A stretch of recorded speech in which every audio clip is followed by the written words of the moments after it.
Politeknik Akbara Surakarta telah mencatatkan namanya untuk mencapai unggul dan modern.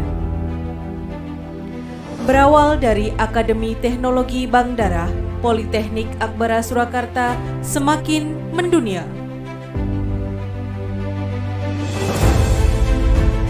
Akbara Surakarta yang bertempat di Mojosongo, Jebres, Kota Surakarta, strategis dengan fasilitas publik, baik itu tempat wisata budaya dan sejarah,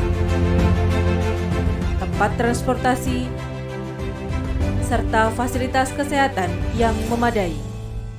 Salah satu pertimbangan memilih Akbara Surakarta karena 3 program studi unggulan: D3 Teknologi Bank Darah, D4 Manajemen Penanggulangan Bencana, D4 Bisnis Digital.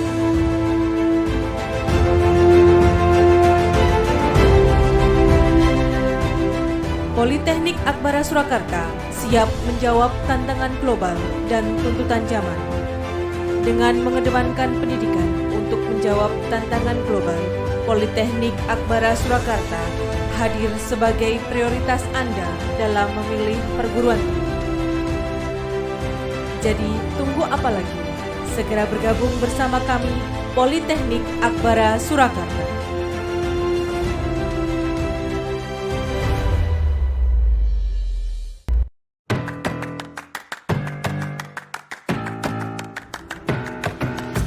Akbara, kampus bergengsi, bukan sekedar obrol janji. Kami telah meluluskan tenaga transfusi darah terbaik di Indonesia. Fasilitas kami lengkap untuk menunjang pendidikan kalian. Mahasiswa kami hadir dari seluruh penjuru tanah air. Hai semuanya, perkenalkan nama saya Fatmawati. Saya dari Lampung. Dari Poso, saya berasal dari Kalimantan Barat. Saya berasal dari Medan.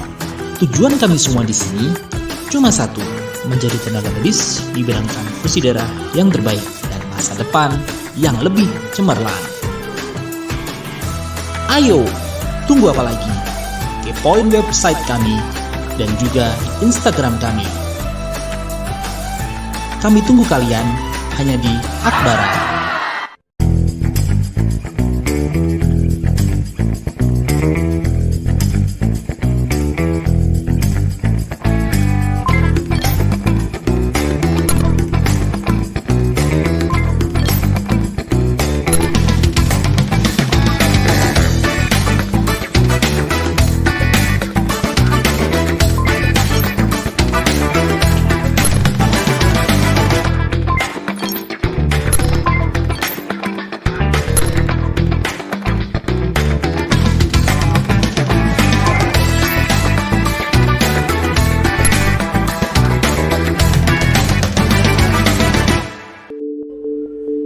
Manajemen Bencana Akbara Surakarta menyiapkan sumber daya manusia yang bekerja di bidang bencana.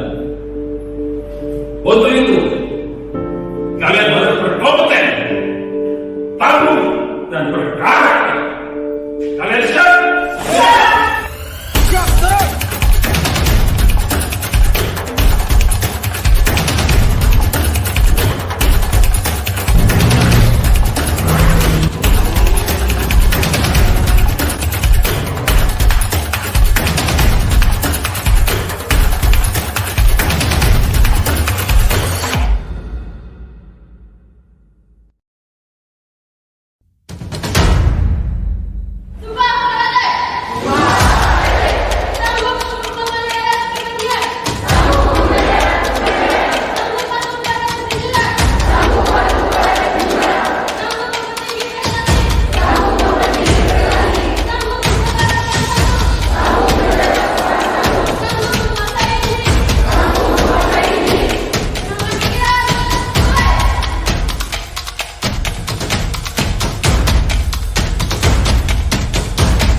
Politeknik Akbara Surakarta telah mencatatkan namanya untuk mencapai unggul dan modern. Berawal dari Akademi Teknologi Bank Darah, Politeknik Akbara Surakarta semakin mendunia.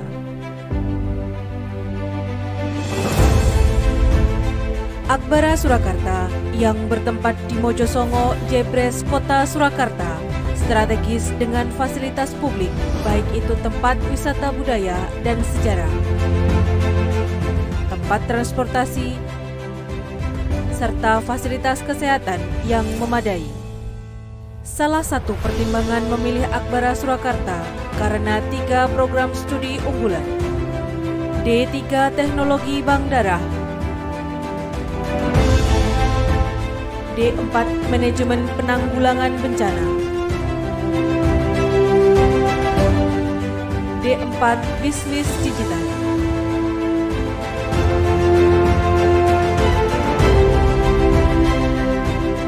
Politeknik Akbara Surakarta siap menjawab tantangan global dan tuntutan zaman. Dengan mengedepankan pendidikan untuk menjawab tantangan global, Politeknik Akbara Surakarta hadir sebagai prioritas Anda dalam memilih perguruan tinggi. Jadi, tunggu apa lagi? Segera bergabung bersama kami, Politeknik Akbara Surakarta.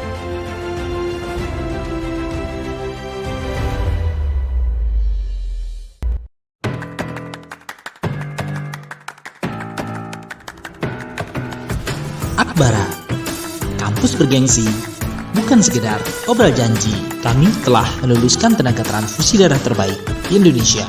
Fasilitas kami lengkap untuk menunjang pendidikan kalian. Mahasiswa kami hadir dari seluruh penjuru tanah air. Hai semuanya, perkenalkan nama saya Fatmawati. Saya dari Lampung. Dari Poso, saya berasal dari Kalimantan Barat. Saya berasal dari Medan. Tujuan kami semua di sini cuma satu, menjadi tenaga medis di bidang transfusi darah yang terbaik dan masa depan yang lebih cemerlang. Ayo, tunggu apa lagi? Kepoin website kami dan juga Instagram kami. Kami tunggu kalian hanya di Akbara.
Politeknik Akbara Surakarta telah mencatatkan namanya untuk mencapai unggul dan modern. Berawal dari Akademi Teknologi Bangdarah, Politeknik Akbara Surakarta semakin mendunia.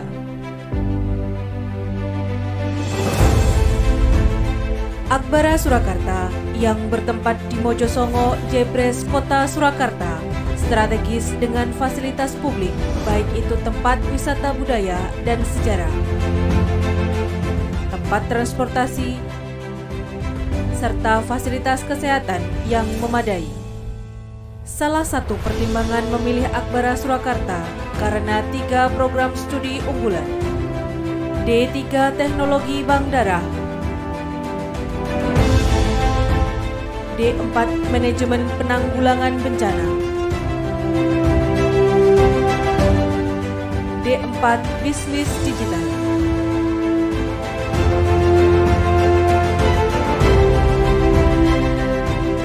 Politeknik Akbara Surakarta siap menjawab tantangan global dan tuntutan zaman. Dengan mengedepankan pendidikan untuk menjawab tantangan global, Politeknik Akbara Surakarta hadir sebagai prioritas Anda dalam memilih perguruan tinggi. Jadi, tunggu apa lagi? Segera bergabung bersama kami, Politeknik Akbara Surakarta.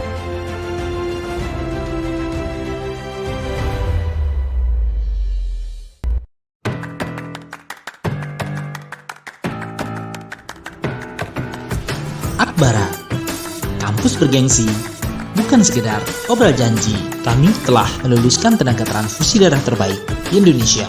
Fasilitas kami lengkap untuk menunjang pendidikan kalian. Mahasiswa kami hadir dari seluruh penjuru tanah air. Hai semuanya, perkenalkan nama saya Fatmawati. Saya dari Lampung. Dari Poso, saya berasal dari Kalimantan Barat. Saya berasal dari Medan. Tujuan kami semua di sini cuma satu, menjadi tenaga medis di bidang transfusi darah yang terbaik dan masa depan yang lebih cemerlang. Ayo, tunggu apa lagi? Kepoin website kami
Ini kelihatan.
Oke, thank you. Bismillahirrahmanirrahim. Assalamualaikum warahmatullahi wabarakatuh.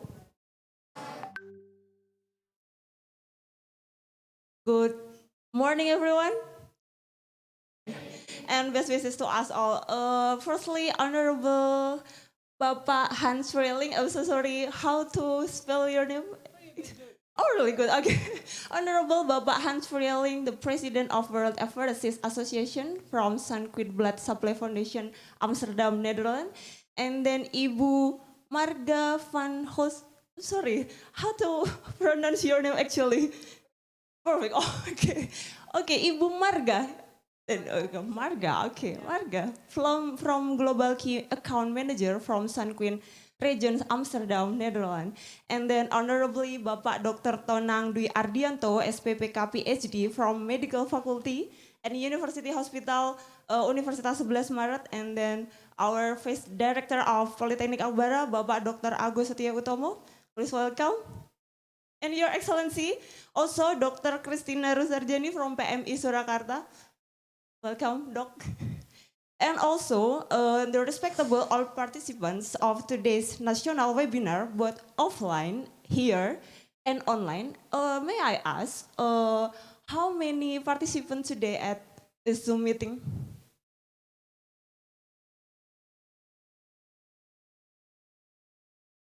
$1,000. Oh, okay. 1,000. Hello, everyone. Where's the camera? This? Okay. Hello, everyone. Welcome to our seminar today. Hereby, let me introduce myself. I am Tias. I will be your MC today. This morning, I will guide you to until the very end of this seminar.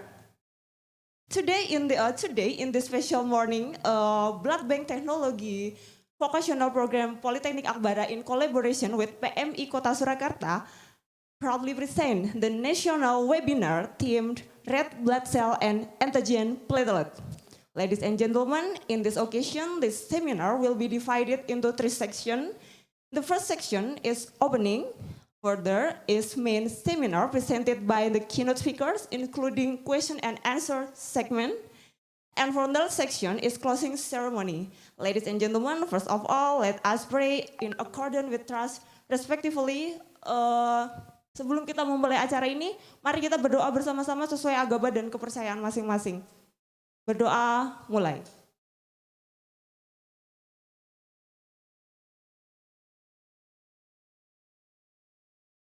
Finished? Thank you. Before we begin today's seminar, I would like to emphasize our seminar rules. And please kindly switch your handphone to the mute mode. Yang di sini harap bisa mematikan handphone di dalam mode mute agar acara ini dapat berjalan lancar. And for those who attend this seminar via Zoom meeting, please also kindly follow these rules. Kepada peserta online, melalui Zoom meeting harap dapat mengikuti beberapa hal berikut. Yang pertama, ID peserta dalam acara ini harus menggunakan nama asli dan asal instansi, bukan nama perangkat atau nama samaran.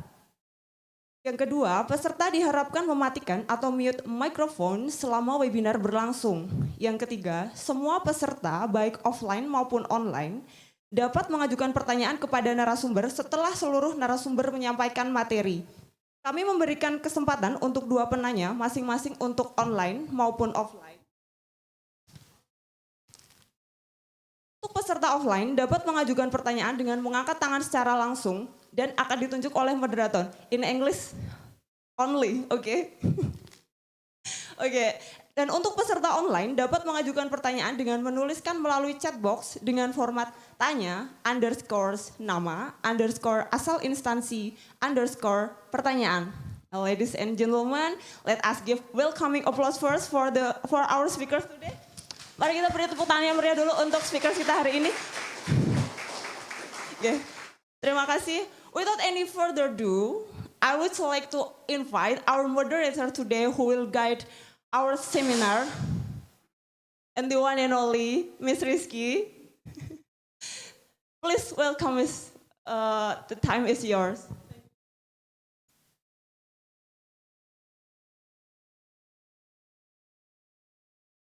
All right, guys, how are you? All right, how are you today? All right, all right. Thank you very much for coming, Hans and Marga. May I call you like that?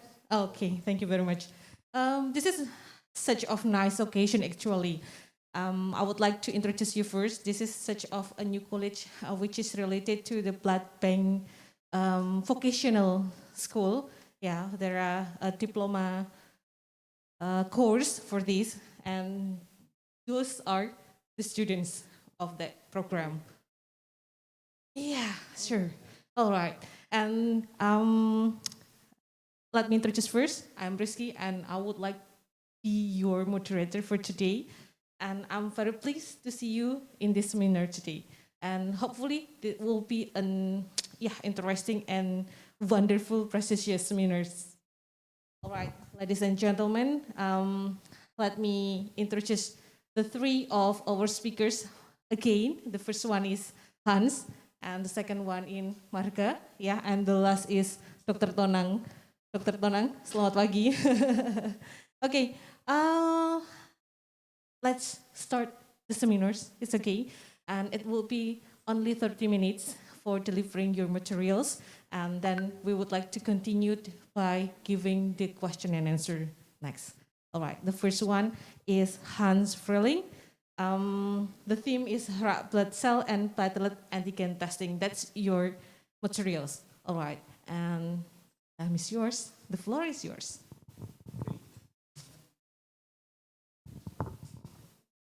Selamat pagi. Hi. How are you?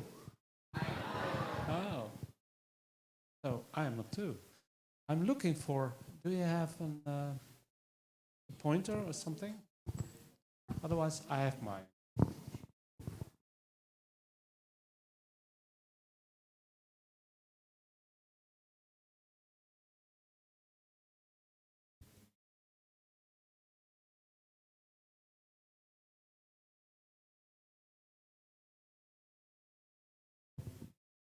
So,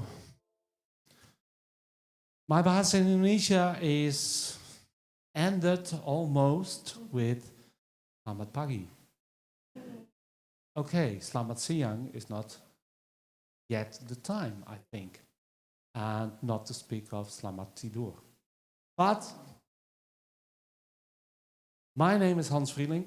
I am transfusion medicine specialist of sanguine blood supply. So let's see whether this is working. Not, still not.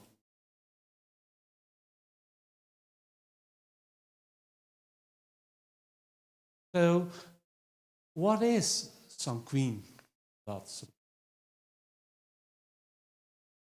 You know what UTD is? Yeah, you know what that is? Yeah? UTD, PMI, Semarang, Solo, Jakarta. So, UTD, PMI, Solo. We are here in Solo.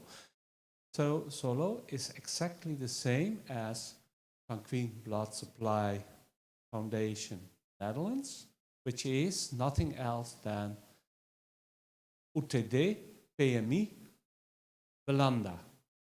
So it's the National Blood Transfusion Service of the Netherlands, and transfusion medicine specialist is nothing else than SP pathology, pathology clinic consultant. That's me. And the PhD, doctor. That's all. Okay. Still not working. Oh, now it's working. Oh, it's a delay. Okay. Okay, now, so Sanquin is an organization with 7 divisions. One of them is the UTD. And I'm from the UTD. I'm not paid for anything for commercial sites. And I'm advisor of Sanquin reagents, which is within the same foundation, commercial part. And my traveling is paid also by MK from Jakarta. You can see what's on the screen. So my first question to you as test. You know we have red cell antigen. Do we need to test them? Yes or no? Yes? Why?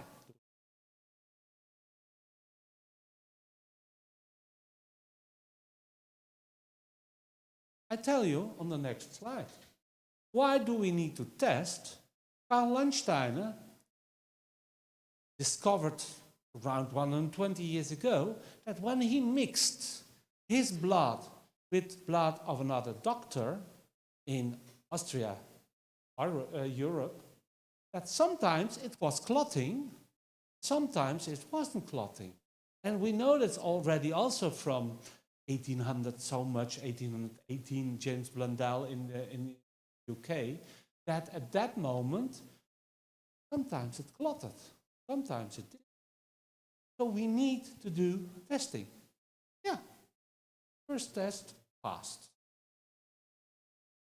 So what we had, what he discovered in fact, was that Some people have anti-A and do react on the A antigen, which is on the red blood. Others reacted on the B antigen, and some did not react.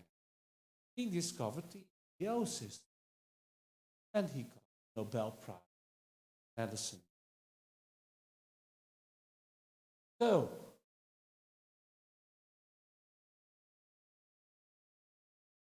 slide please. Working.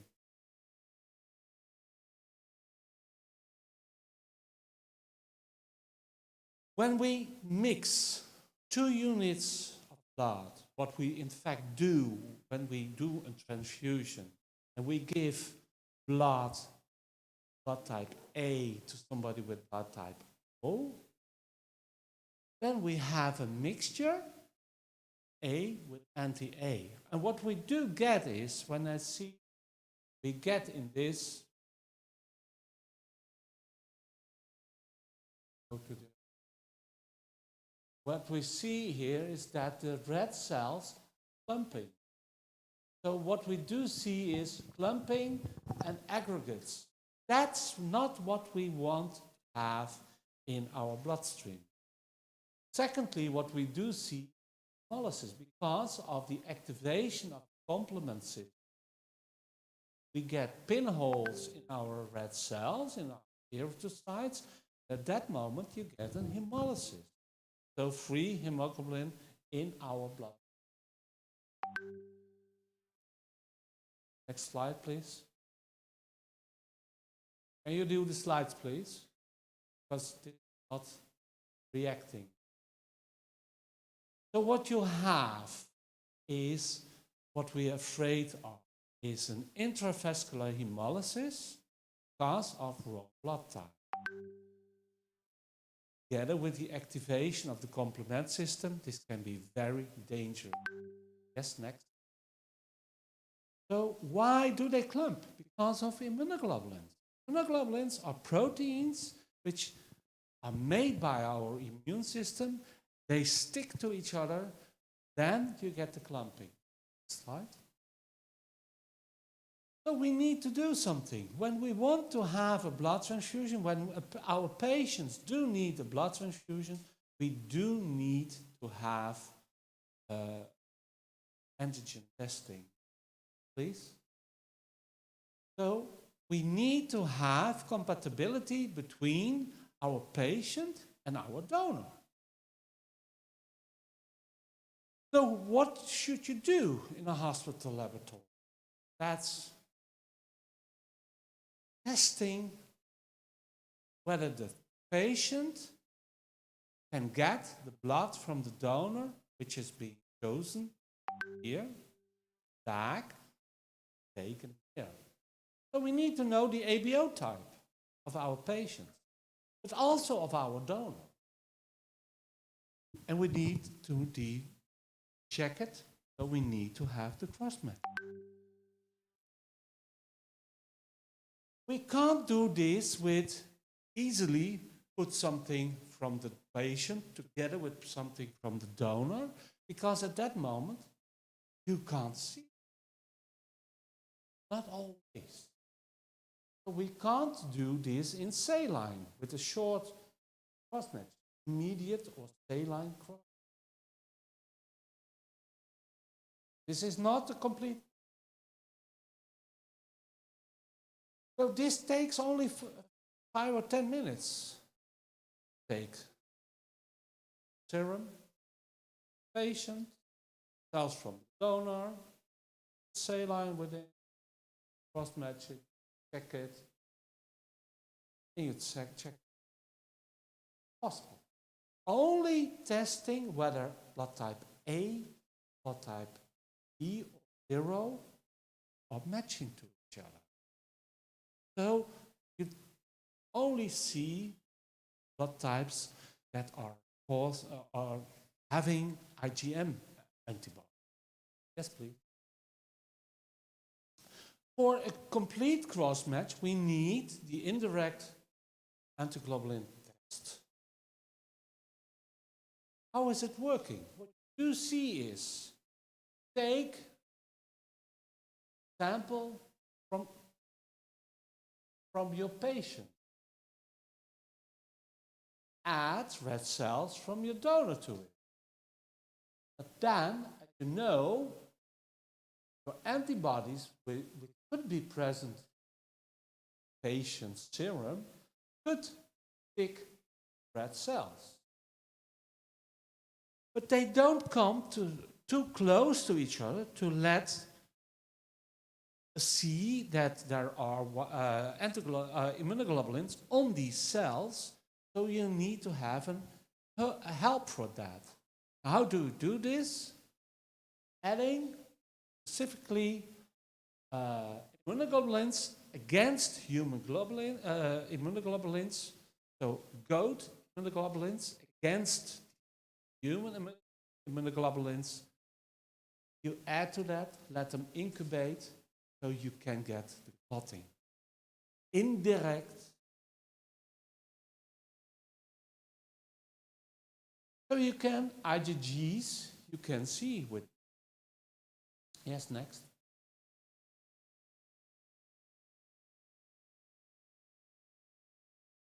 This is something else, because why?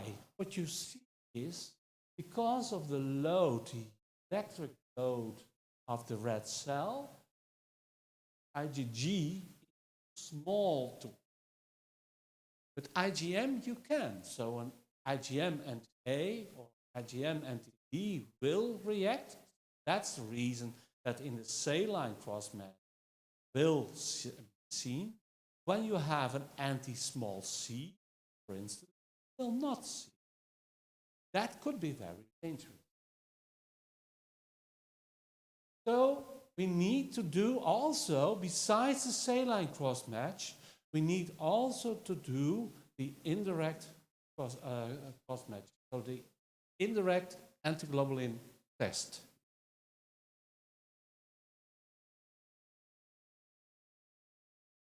Sorry, this is a little bit failed slide. I will change it.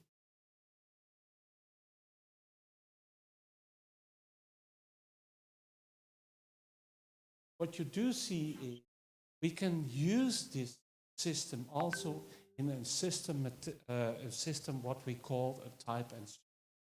In Belanda, we almost never do the normal cross-matching. We usually check compatibility first with the type and stream. What is this? Type means type your donor and type your patient for ABO. Then when this is full and we have no other antibodies in the patient, we can take immediately our units from the refrigerator. So we do this with a 3-cell panel, this typing and this spin cross-match. So we screen for irregular antibodies. We take 3 different donor cells from, so not from the specific donor of the bag, but 3 commercially available cells from donors. They are highly selected. We hope of negative. So when you do your test and something is positive, like in this test, you see we have a problem with the second cell, which is plus.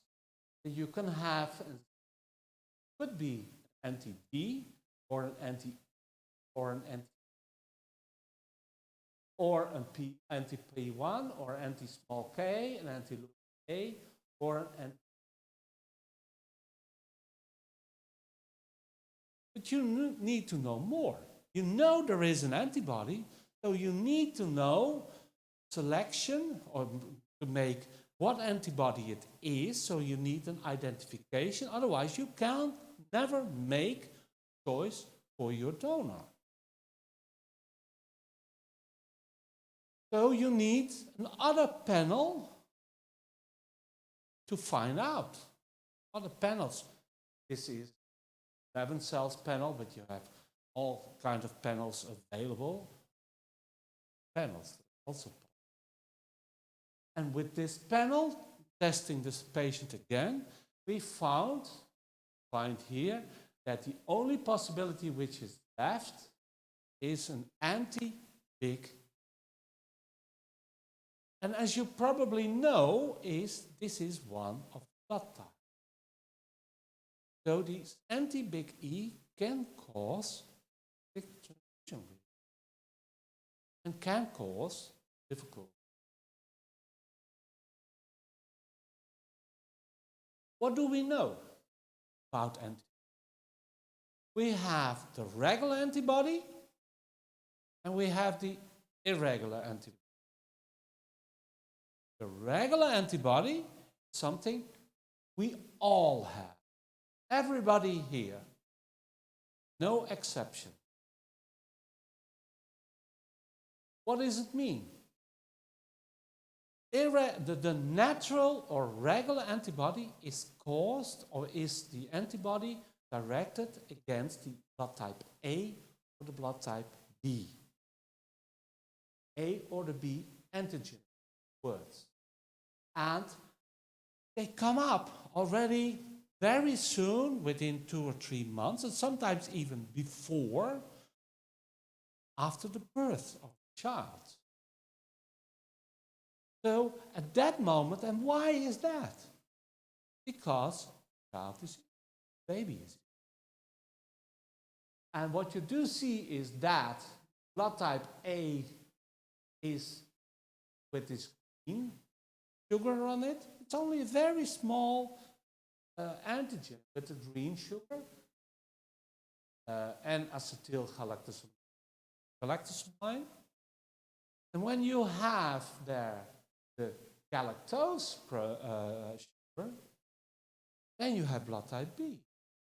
When you fail both, you have only the or blood type O. And you make always antibodies against something what you don't have. So when you have blood type A, you make an anti-B. When you have blood type B, you make A. When you have blood type AB, what are you going to make?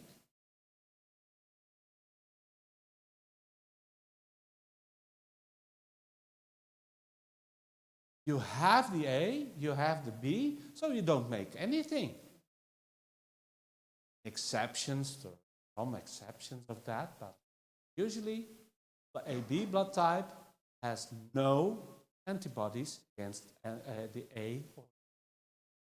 And what are you having when you have blood type O? Yeah, indeed. Yeah. But now, irregular antibodies, they can develop after after exposure, not mandatory. They can develop. So we screen for irregular antibodies. We need to screen that with 2 times 3, usually 3, sometimes 2 different cells. And these cells are highly chosen to have reaction if needed, reaction for all dangerous antigens which are usually found in the population. So you can see that. I'm not going to name everything. And when you're negative, you can give every blood type without further cross. Of course, it should be ABO compatible.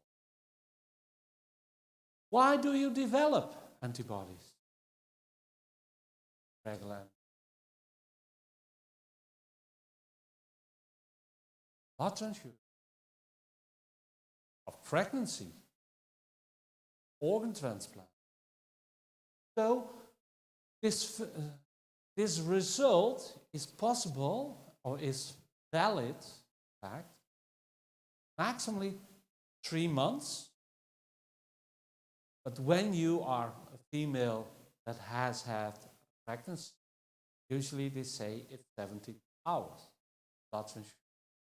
Because you can develop antibodies because of your baby, because of blood transfusion. So you do test, do screen.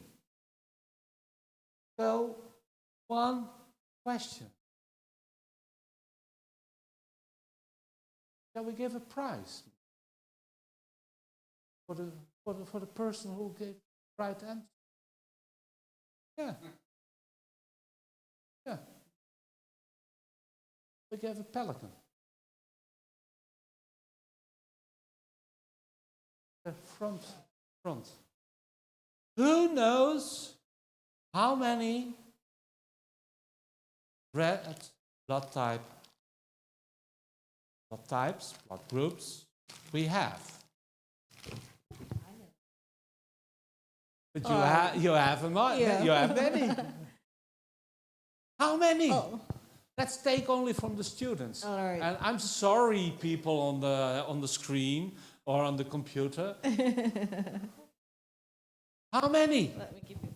Tell me.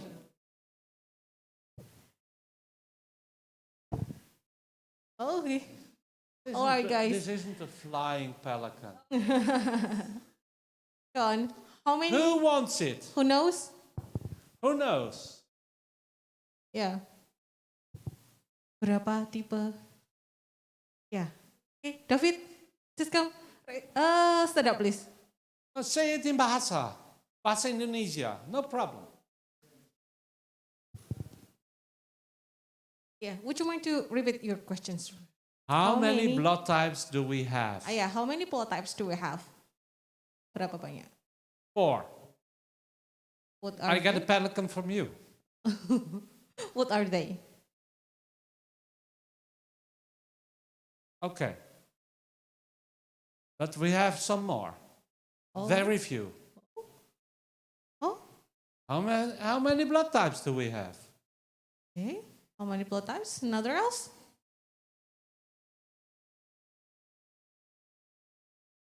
Maybe we should.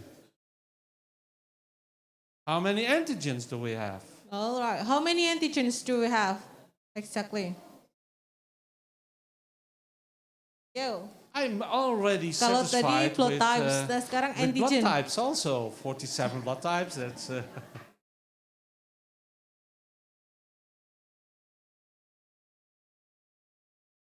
All right. Come on, raise your hand and stand up, please.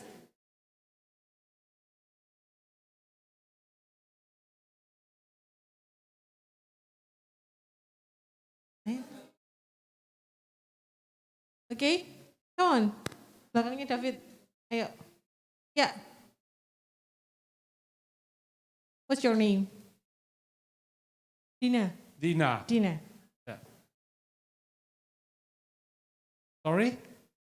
How many antigens do we have? How many Antigens. agents? How many type of antigens do we have? Blood group antigens. Yeah. I think you get one, but you're about a log 2 wrong. Yeah. Okay. We have around 43 different blood groups with around 370 different blood antigens. About 20 are important. And can you name other blood groups? Have you ever heard? I named already some. I named the C and the E. And what do you have? A, B, O? Positive or negative? Yeah. What's that blood type?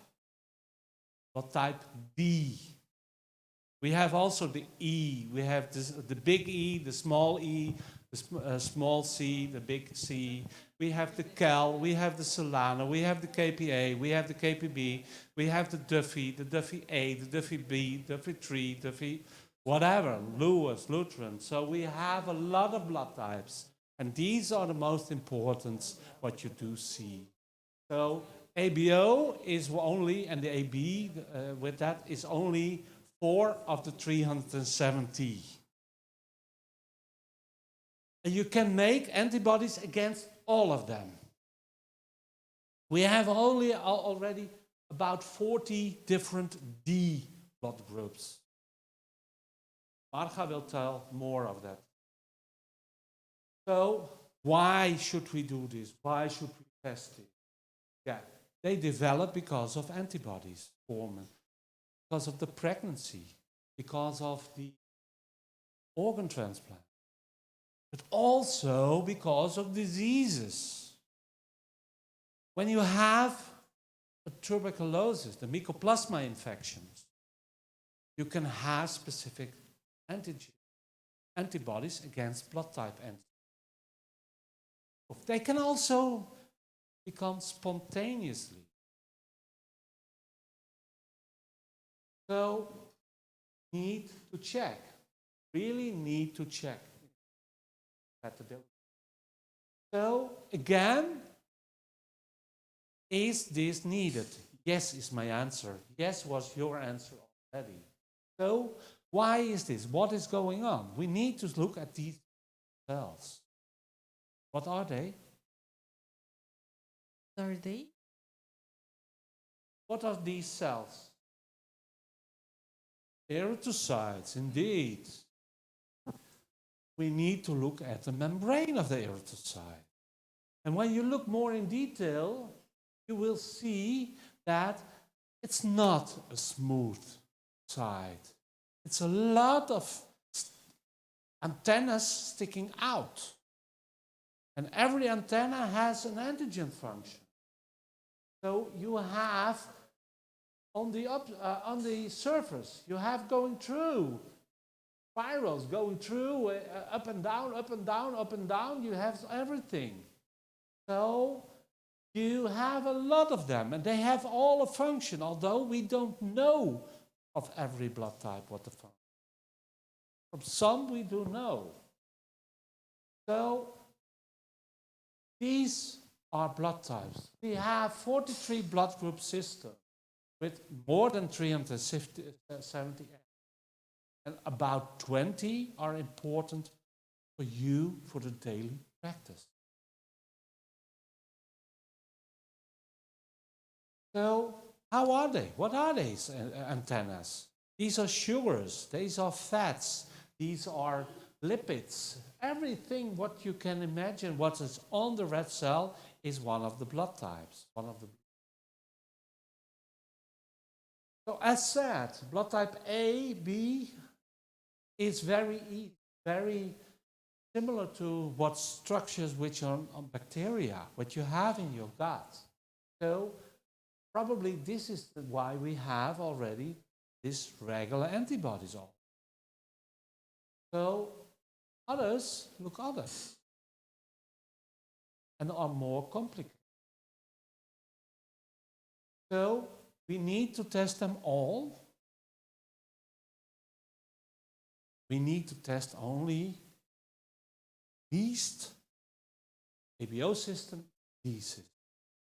And we are going to try to convince you and to convince the university and the doctors and all the PMIs, the UTDs, that we should do more. That. Why? For our patients. Also for you as yourself. We have a lot of ladies. Maybe some have already children. All have children. You don't want a child, a just born child, because of political disease. That's awful. So, what is an antigen? Antigen, every antigen, very common in immunology, is something what could evoke, could produce a reaction that we are going to make antibodies. We should know that some of them have more power, more effect than the others. The most powerful antibody, what we make in the blood typing, is that of D factor, Rhesus D blood type. That's 70 to, I think it's 70 to 50 to 70%. After that, we get the Cal, but that's only 5%, going less and less. Some blood types we almost never see.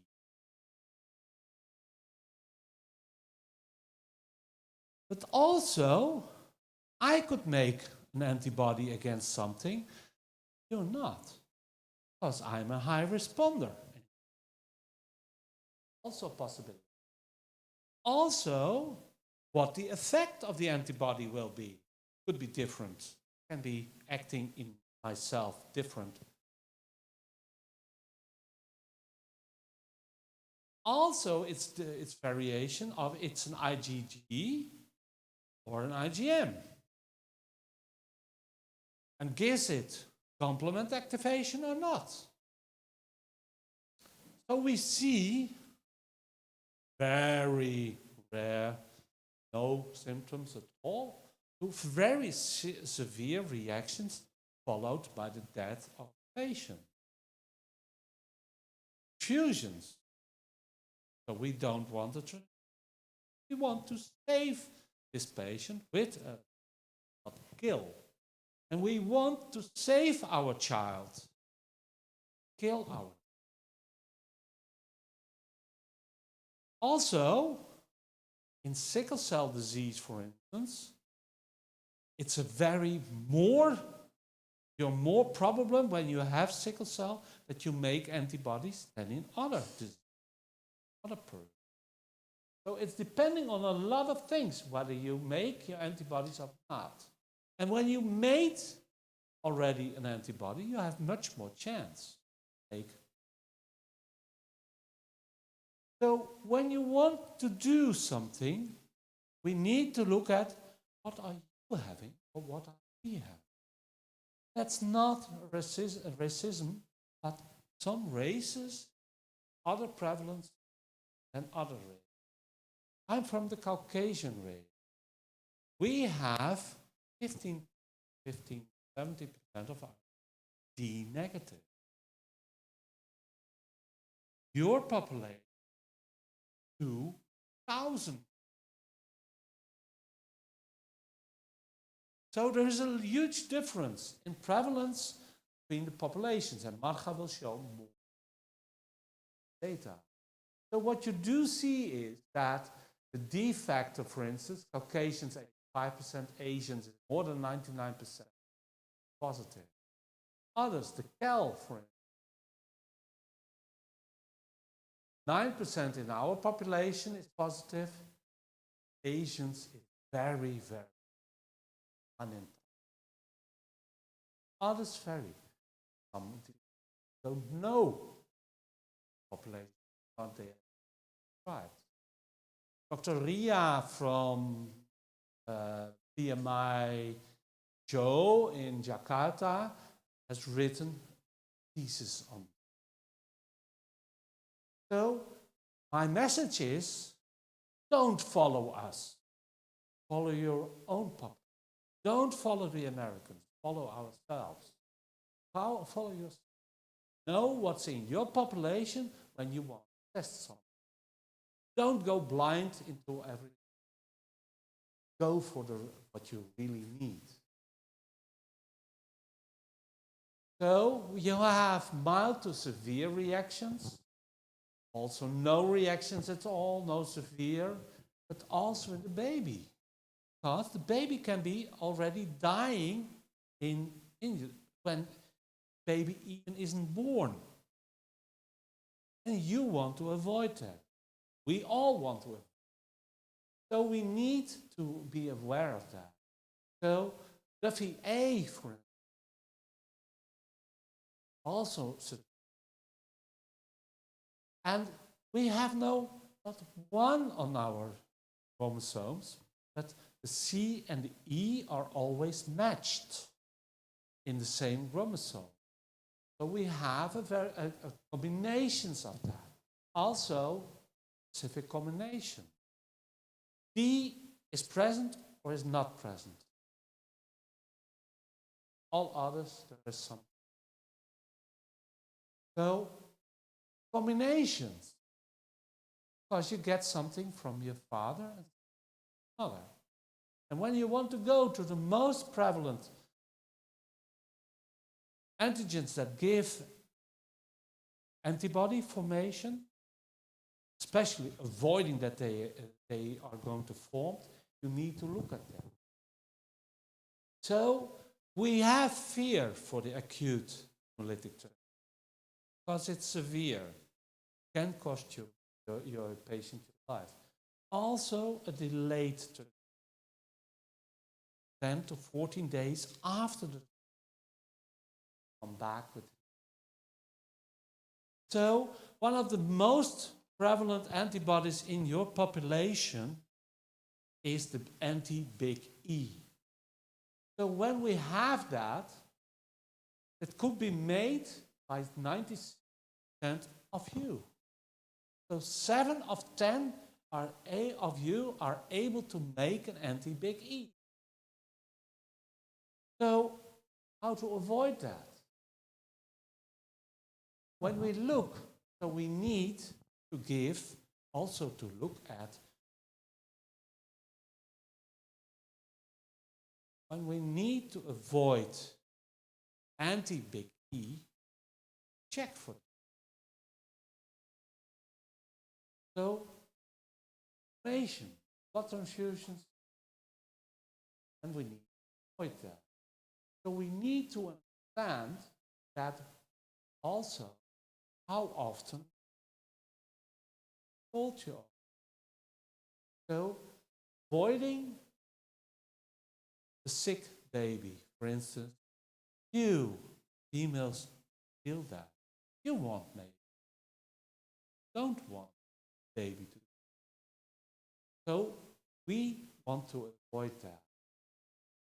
How to avoid? You find guy you're completely in love with. Is of girl completely in. But he's the wrong type. He has the wrong blood type. What are you going to do then?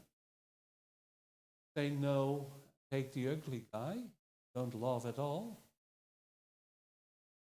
That's not avoiding. We don't want that. So we need to avoid something else. So, how could we avoid that? By giving blood transfusions. When you need a blood transfusion as a female, checking for it. Checking for the CEL. Also for the multi-transfused patient, the thalassemia patient. Checking. But Miltenberger, one of them also, can give reaction. We don't have it. In your population, 15% is positive. 85 is negative. You find your lover in the other way. Your baby can be having hemolytic disease. So we need that. But how to find it? How to find it? When the donor, so the PMI, the UTD PMI, need to react also. So when you need a blood transfusion, they say, okay, I want a big C negative and big E negative, they need to know where the donor is. So you need to have a donor pool also. So you, doctor, you as blood transfusion services need to cooperate this. Otherwise, we'll fail. So you need both to test. And why should we do this? I know finance. I'm aware of that.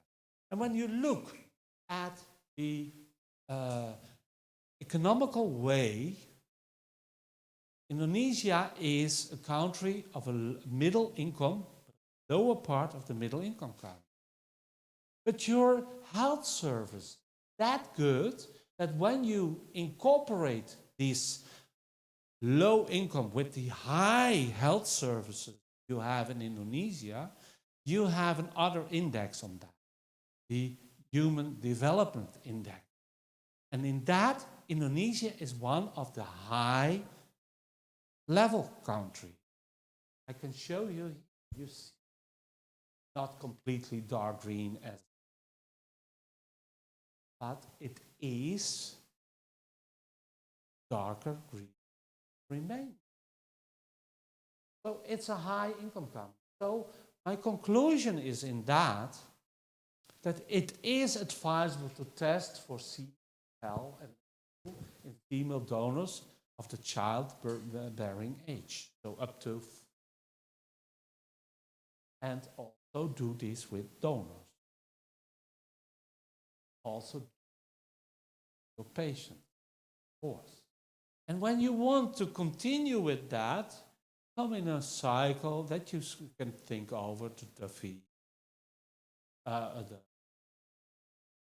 the kids. And we can debate Miltenberger. But then something else. This talk should also go about platelets. And what you do see is that we have sometimes struggles. When you have blood type AB for a platelet, what can you give? You can give all of them. O's? Yes, I know there is an anti-A and plasma. Also what you give with platelets. We don't care about the minor incompatibility. You can give a lot of plasma. Then you have the D factor. I told you 70%, up to 70%, you can have forming antibody. Not present platelet. So you can give that. It's not needed that the man, the 73-year-old man with a leukemia in need of platelets and is blood type AB negative, is going to wait till you find an AB negative platelet. This man, I know of a case in Jakarta, died because that's not needed. You can give all of them, all blood. Test the effect, and you will know.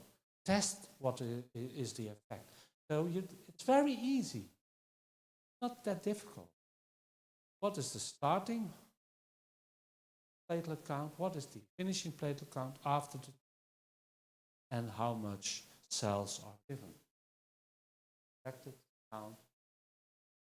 And when it's lower than a specific value, you know the platelets are not. So, what is the cause then?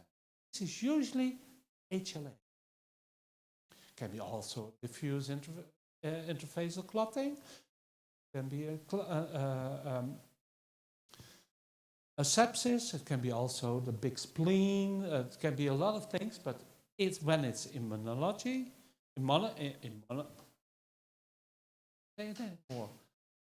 immunology, then it's almost always the HLA. Sometimes it's sometimes it's plus human platelet. Marga will tell more. So we have a case, female patient from 1968. She has 4,000 platelets. She gets a unit as much as 6 to 8 whole blood-derived PRPs. And what you see is beautiful increase, goes to 48,000. So the CCI is calculated, but after 4 weeks, what you do, no effect at all. No effect anymore of the platelet.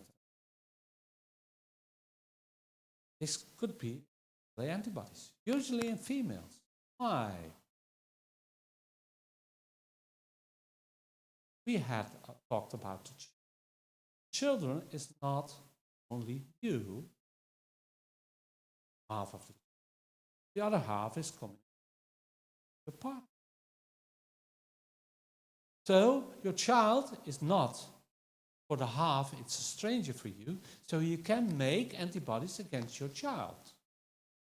Usually. So we can have a lot of things. So when we think it's not immunologic, we give more play, 2 or 3 times a day. And when we have antibodies because of anti-HLA, we need to find a donor which is HLA compatible. So refractoriness, usually due to the pregnancy, can be also transfusion with whole blood. So we prefer non-leukemia because the white cells are filtered.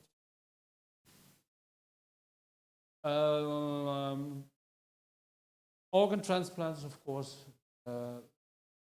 possible. So we need to do a transfusion with an HLA compatible donor. HLA typed donor. Do you have HLA type?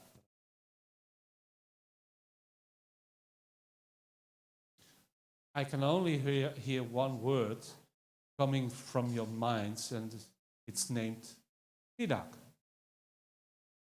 No, it's cancer. But you have HLA type donors, HLA compatible donors available. Who has a brother or a sister? Look here, they all are only childs. Nobody has a brother or a sister? They're all alone? No brothers, no sisters? Really? Do you think so? I never met. Can you ask in Bahasa Indonesia who has a brother or a sister?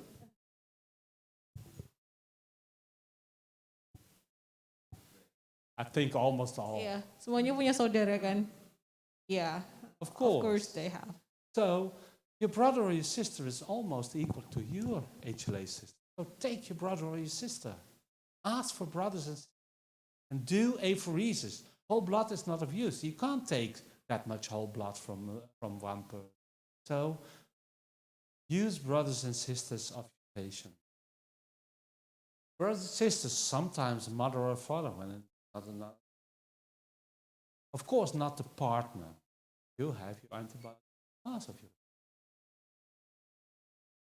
Of course, you can also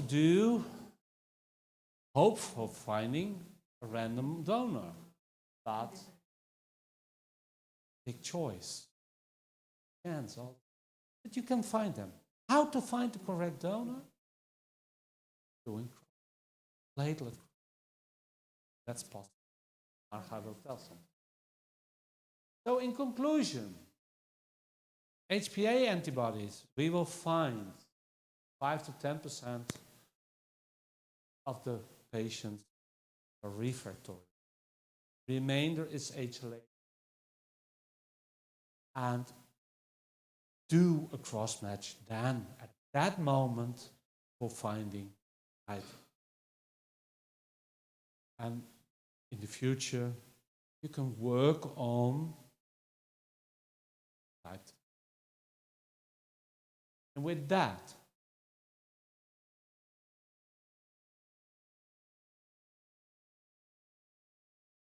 applause, please. All right. Exactly. This kind of interesting materials. Thank you, Hans. Thank you very much. Yeah. And now for the second speakers, Dr. Tonang. Marka first, yeah. All right. Marka, is yours, please. Guys, it's needed to you for knowing that Marka is. Wait a minute. I was the former head of the reference laboratory All of immunohematology. All right. This is a kind of has an interaction or close relation with you all karena kalian belajar imunologi.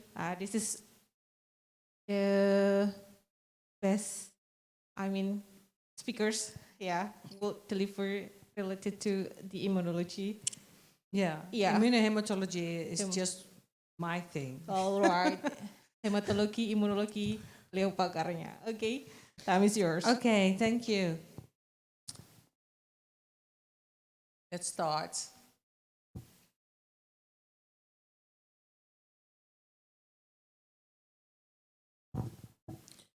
Well, I'm also from Senqui, but I'm from the reagent part. But I already told you, I was former the head of the reference laboratory of immunohematology in the Netherlands. And at that time, I studied also in Bristol at the university for immunohematology. Because we never are born with the knowledge, yeah? We have to learn. So that's why we're here for, to learn you, to give you all the things we know. But keep in mind, we did develop that in the Netherlands in a lot of years, yeah? And here you start just right away, and you are going further, step by step, but don't try to run, otherwise you will fall. So what you see is more than you can go for it now. But keep in mind, it's there, and you can reach that point by step by step. So, you know, all of you have done some immunohematology testing in tubes, yeah? In tubes. Yes. And there's always a problem. If you see something that you don't want to see, or something strange, then you have done, look at it, want to show to somebody else, and then, yeah? It's just the cloth, small cloth.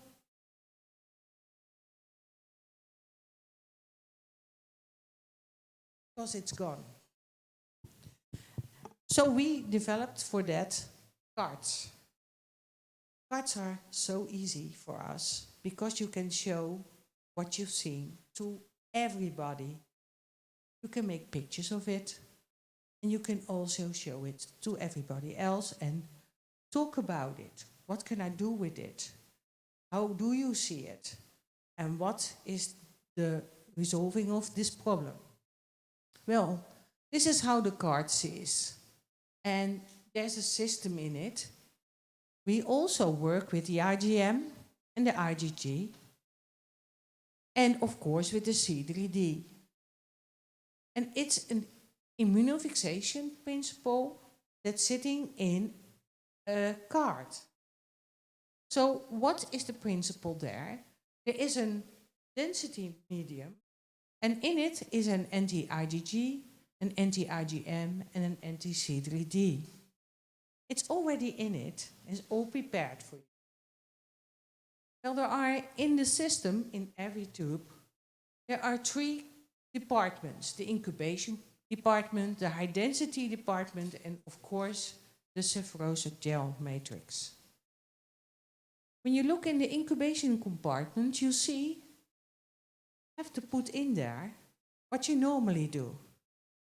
Your red cells, 0.5%, and your plasma or serum, or antibodies, because you also can do the antigen test in it. So you can do the antibody test and the antigen test in one card.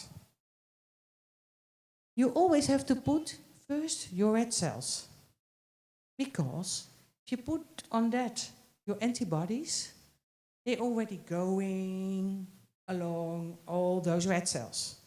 So don't start with your antibodies, but always with your red cells. Well, in the incubation compartment, everything is in it.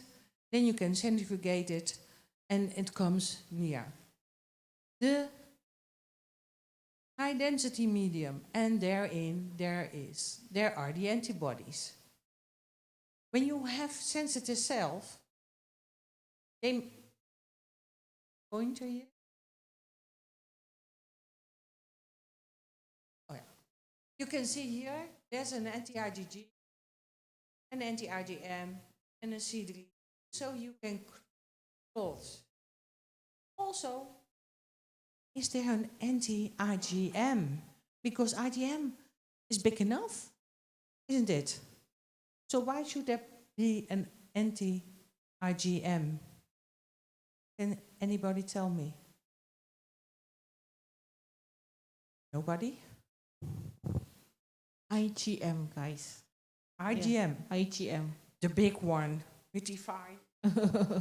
Yeah? Ada yang tahu IgM?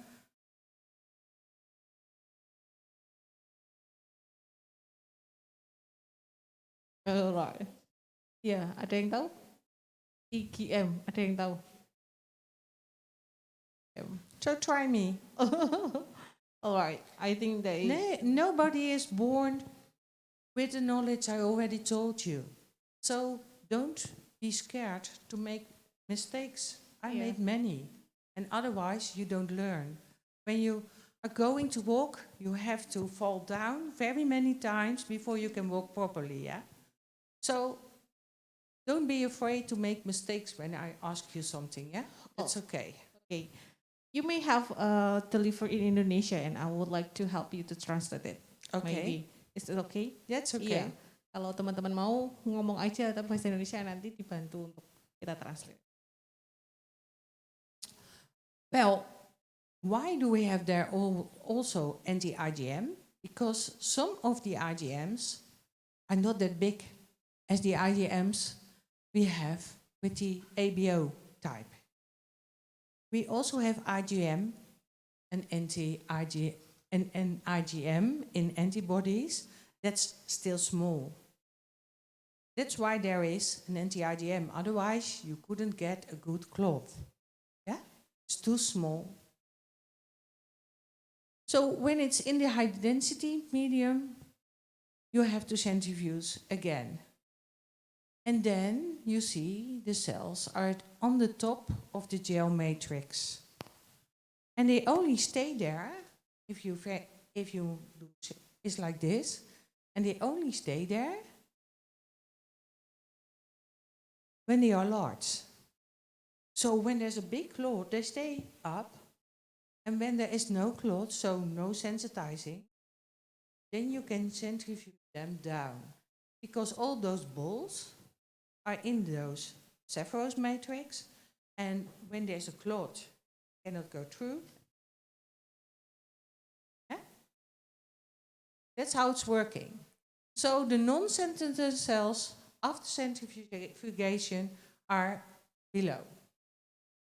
Well, this is the oversight of the principle, the sanitizing, the 3-day formation, and then after that agglutination, and then you have your result. We have to spin 3 times. You've seen why. I want to start by explaining to you how to prepare your sample tubes. The sample preparation is a very important part. We advise you to spin your sample tubes for 5 minutes at 3000 RCF. And RCF, not to be mistaken by RPM. The high force of centrifugation is important because we want to have a clear discrimination of the plasma and the red cells. And the cell bind technique uses very small beads inside the column, only 34 micrometers, and you can understand. What's wrong with this guy? Have you seen it? Apa yang salah? Are you working like him with gloves? Apa ya, teman-teman apa pakai gloves kalau sarung tangan? Or is there something else wrong? Yang salah kira-kira? Is your hand? Kalau nemuin yang salah? Kurang apa? Yeah. The first one, the people do not use the mask. The mask? Yeah. No. No? Not that. In Belanda, we don't wear masks anymore. Oh, right. Di sana udah nggak pakai masker, teman-teman. No, it's the jewelry. Iya, the jewelry. Gelangnya. Yeah. Okay. Can I get the next? That such a Oh, dense the next one.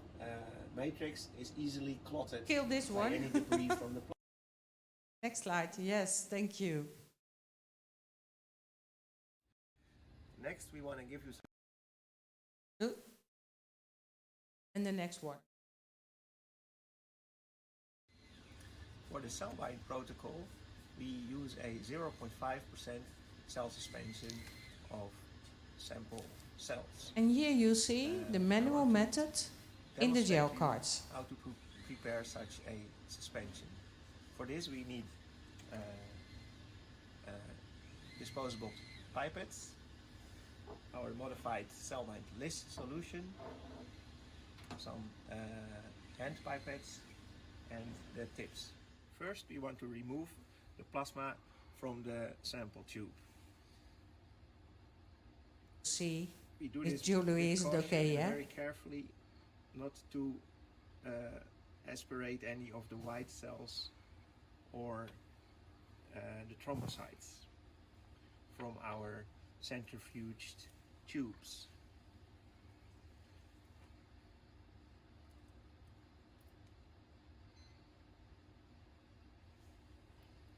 So I leave a little volume of plasma on top of the red cells.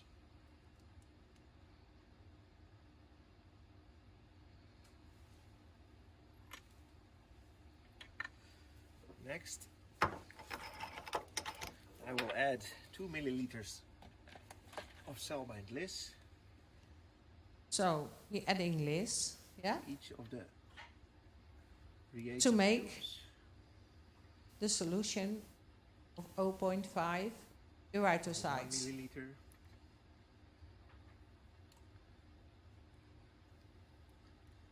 And 2 milliliters.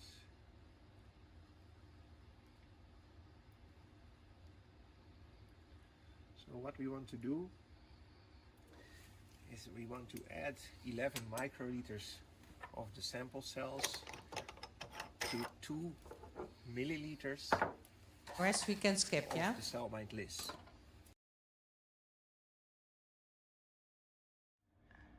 So we finished our coffee, and now let's So take out we the put gel everything in card it, and look we at the results. centrifuged it. We take it out of the centrifuge. And then you can read your results, and we will see how clear the results are.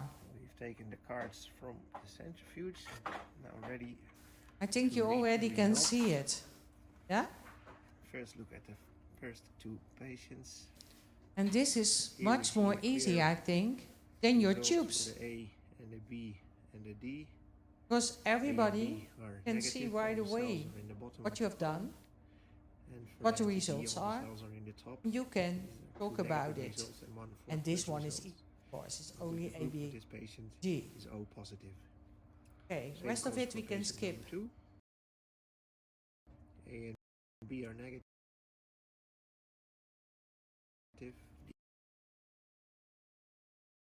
Well, as Dr. Hans already told you, there's a difference between Caucasian, blacks, Asian, Mexican, and also with Indians in America.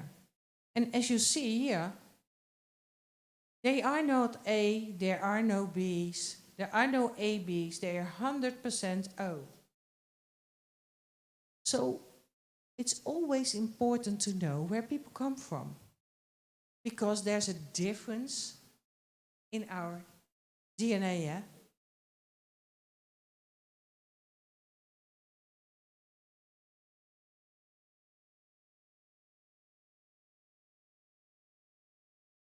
Yeah. Well, the most important antigens of the rhesus system are, of course, the D. But then you also have the big C, the big E, the little c, and the little e. And the D antigen is the only antigen we always look at. In the Netherlands, of course, because we only have 85% rhesus D positive people, so 15% of us is negative, as I am. But the rest of it is positive. But here, Dr. Han already told you, is everybody nearly positive, yeah? But D, is D a D? No. D is not one thing, it's one antigen. But an antigen is more than only that. It's made out of several epitopes. And you know how the complement activation is working. You all have seen it, yeah? But there are more than 40 antigens. And the most important ones are, of course, the D, because it's very immunogenic, and 50 to 7% of the people will develop an antibody if you get the wrong blood type. So I'm negative. If I get D positive blood, that's my chance of getting an anti-D. And also when you're pregnant and you're negative, and you're pregnant of a D positive child, you can develop those antibodies. So you must always be aware what's there. But when you have seen the big C, your chance is only 3% to develop an antibody when you're getting a big C, when you're C negative. But when the antigens D, C, and E are known, then you know a phenotype. And the D is a part of it. So when you want to know what your D is, because we have two Ds, yeah, in our body. Because one part is from mother, the other from my father, yeah?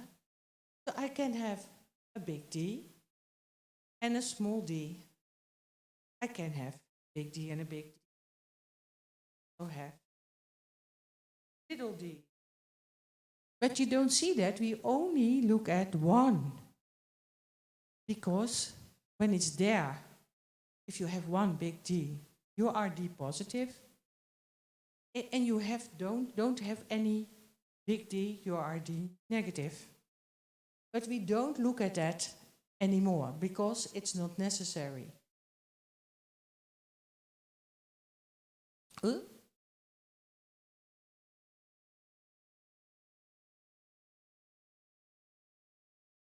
If you look at the D antigen, you sometimes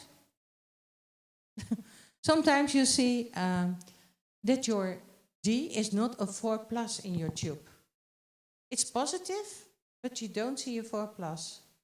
You see a 2+ or a 3+ or only 1+. Yeah, have you seen that? No? Always 4+ in your tube? Yeah? Can you ask? Yeah? Can you ask them if they have seen a reaction like a 3 plus or a 2 plus or a 1 plus with an anti-D?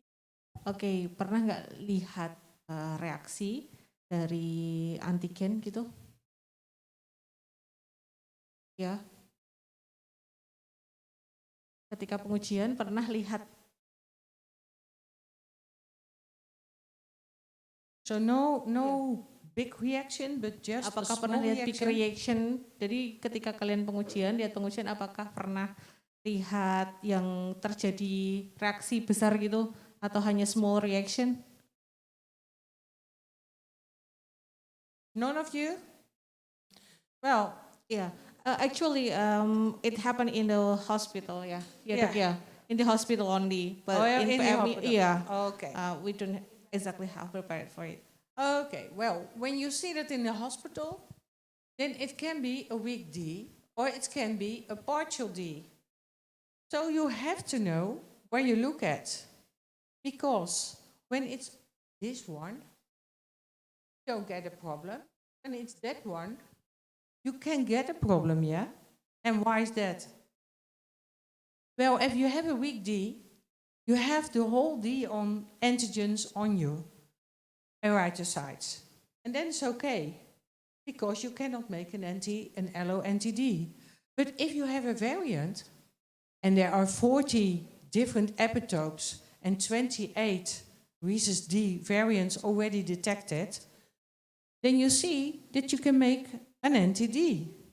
So you can be D positive and have an anti-D. That's really a little bit strange, yeah? So you have the antigen, but you also have the antibody. Well, then there's something wrong.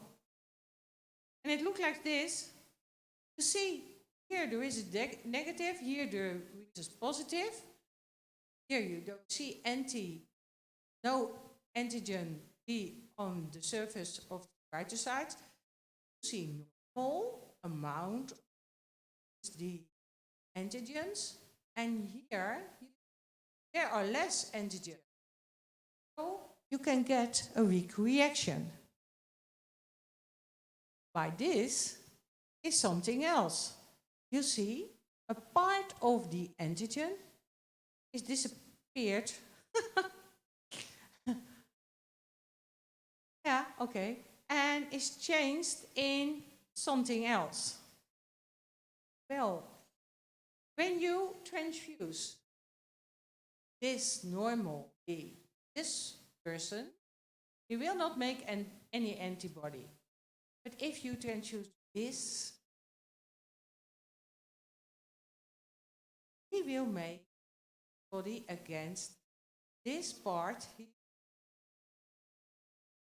So he's making an anti-D. Does it look like?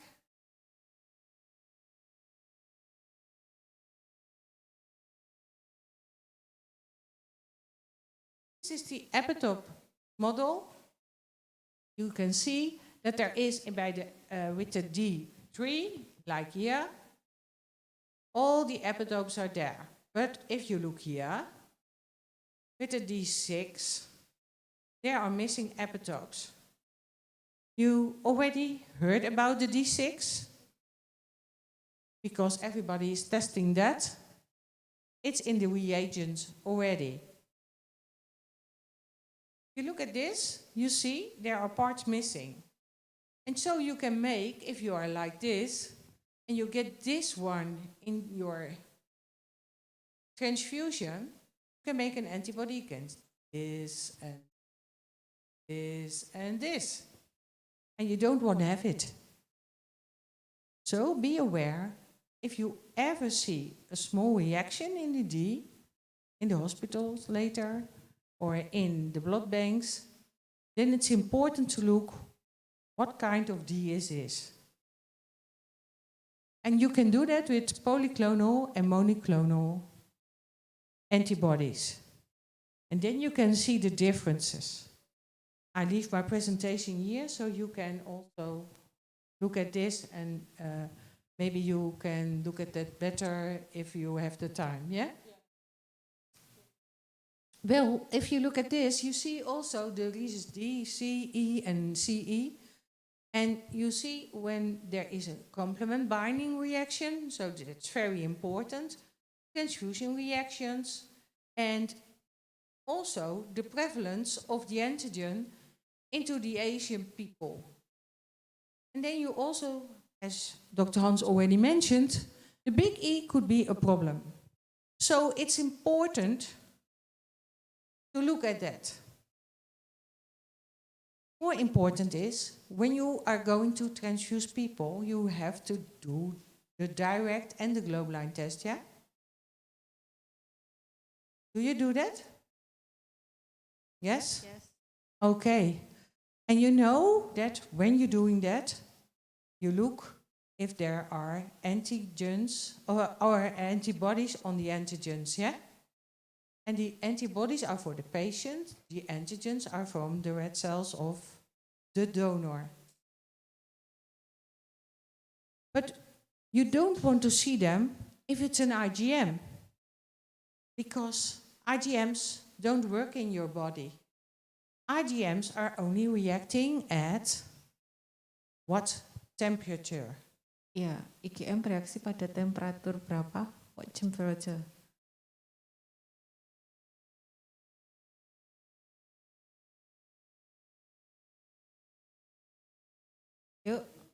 Yuk, no one knows. Who knows?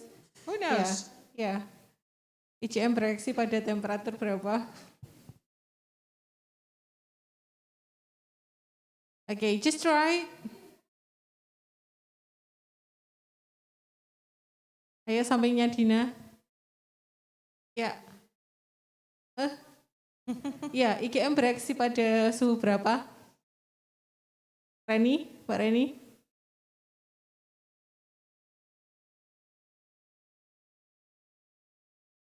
Well, Yeah.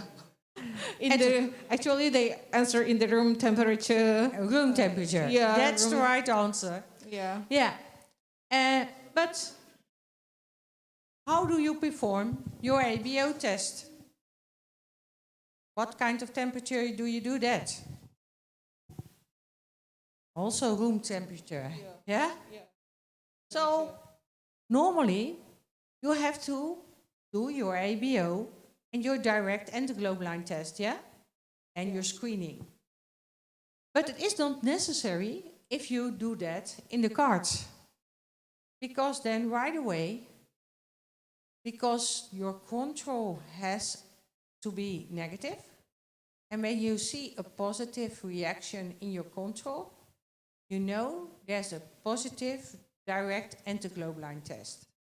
But you don't know yet, because in the density medium is IgG, IgM, C3G. So you don't know yet what kind it is. If you do your ABO testing in the other part, then you can see the IgM is gone, because in that density medium is no anti-IgM.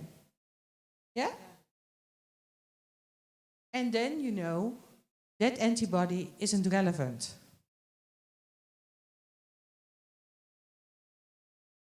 Well, so our transfusions, what we are doing is with women below 45 years, we give them little c, big E, and Cal negative blood. But in your system, you only look at the ABO. But the next step could be to prevent antibodies with women, CE Cal. Patients with antibodies already have antibodies, make antibodies much more faster than when you don't have one. So you look at the rhesus and Cal, and you give them also compatible blood. And then you look at the sickle cell, thalassemia, MDS, and the autoimmune, and you can do the same with that. And you've seen already that you can do it by hand, but you also can buy a machine. If you want to do that for your donors. And this is how it's working.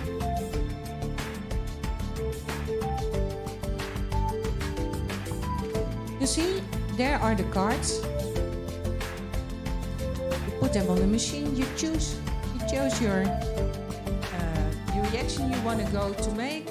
You put all your tubes in it, all your reagents, and your cards.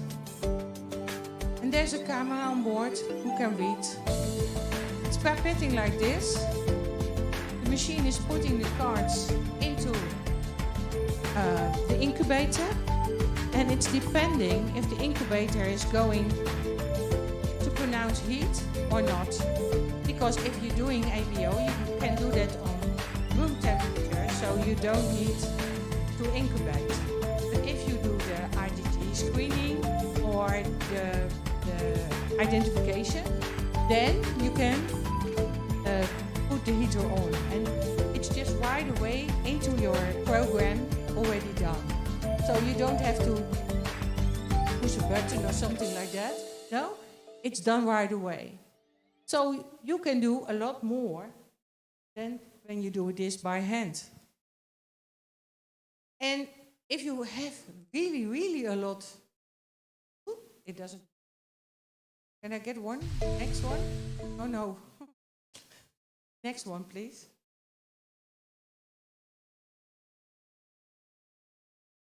Het werkt niet zo lekker, hè?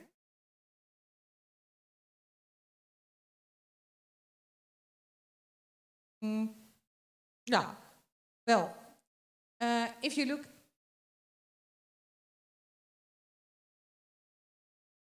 something. No, it doesn't matter. Why do we do this? Because it's cost efficiency, flexibility, freedom of operation, and you can simply control your stock and things like that. You can also combine 4 to 1 computer, so you have a lot of flexibility. And you can put everything in it right away. And you're working continuous loading, so you can load on.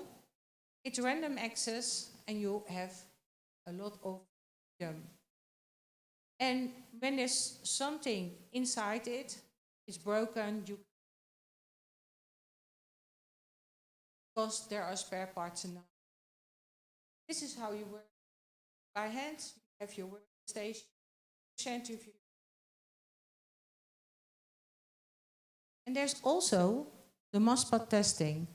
And there's a monoclonal antibody solid phase platelet antibody test. Hans already told you that there can be HLA or APA antibodies. Well, this test is unique. You can cross-match with your platelets. Sometimes you see a patient, when you transfuse it, you don't see any count coming up. Hans already told you, you transfuse, and then you have your count, you transfuse, you want to see a high count, and then after 24 hours, they are all gone. And then there is a problem, and Hans already told me, in 1 hour it can happen also, yeah? So, how is working? Because, you know, on the endothelia of the platelets are also a lot of things to see. You can also see the antigens, ABH, the Lewis, the P, the I, and the HLA class. And next to it, all the HPA antigens. And there are a lot. Look at this. They are all there. Like this. Ooh. Like this. They're sitting on the surface of the platelet. So, against all those things, you can make antibodies if you don't have them on your platelets. And a platelet transfusion is very expensive. So, if you transfuse, and you don't help the patient, it costs you a lot of money. And a lot of material from donors, and that's not so nice, yeah? Donor is giving it to help a patient, and you don't want to waste it. Well, that's why we make this test. So you can see in the cross-match test what you can do. And you can also see the differences here. Caucasians are here. Chinese people, 99% have HbA A1, A1.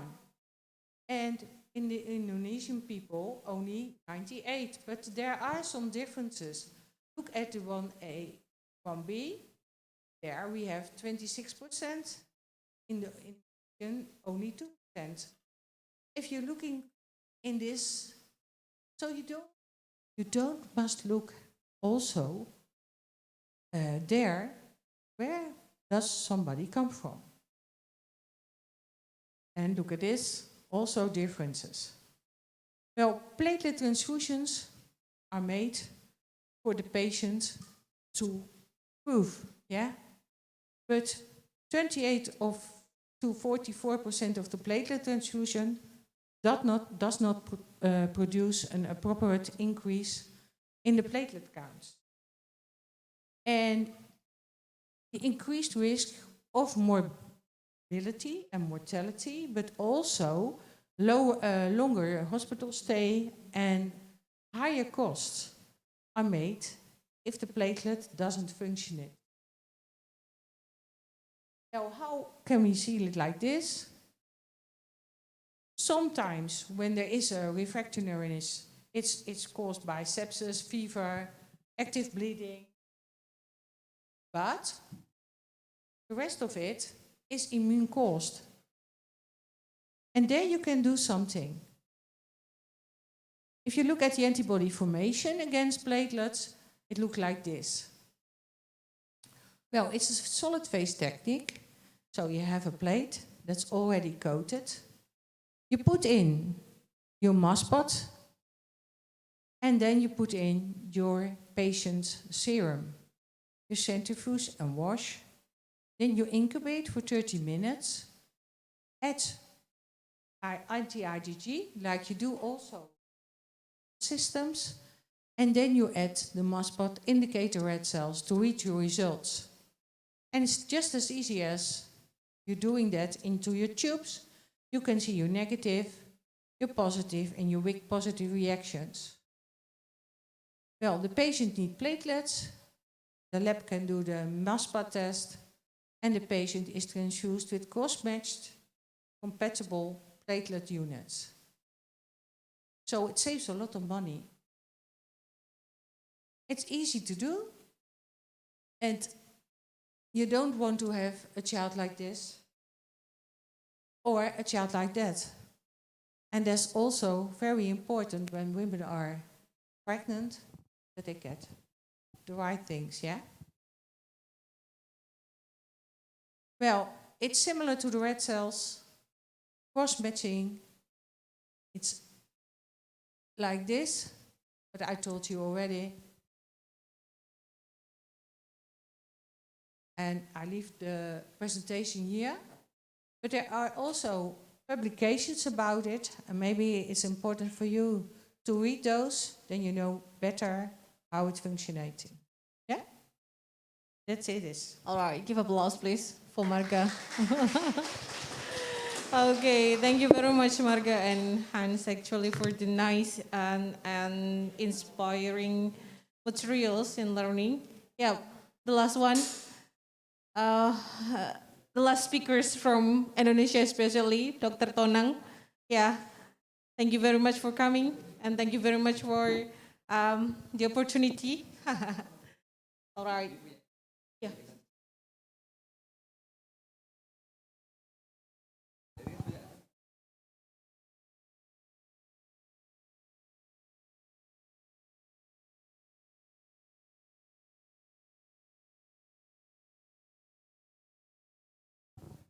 Testing. Ya, speaker kita yang terakhir teman-teman ada Dr. Tonang.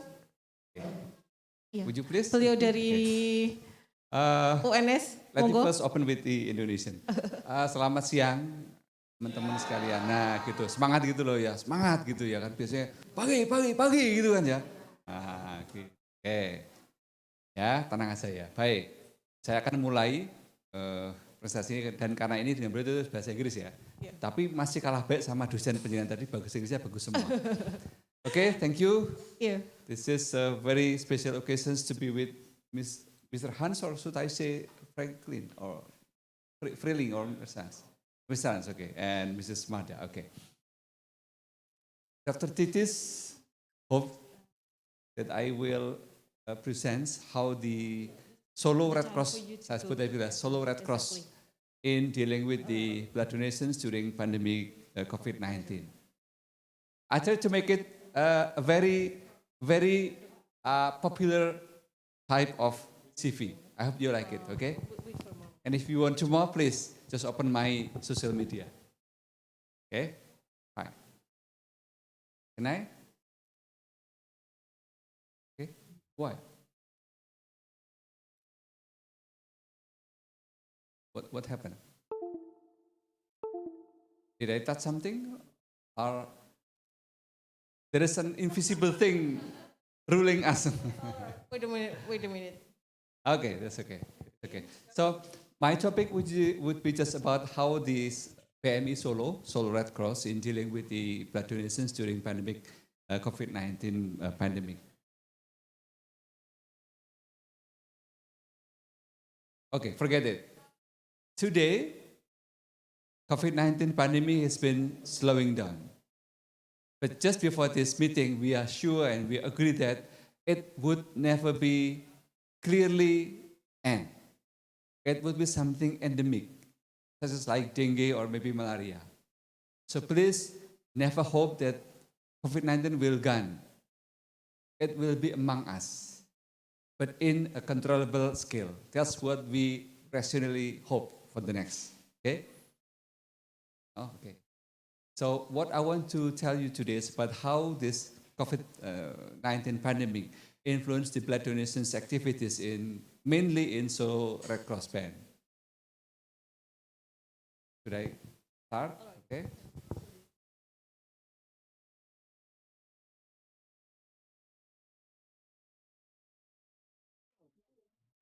Okay.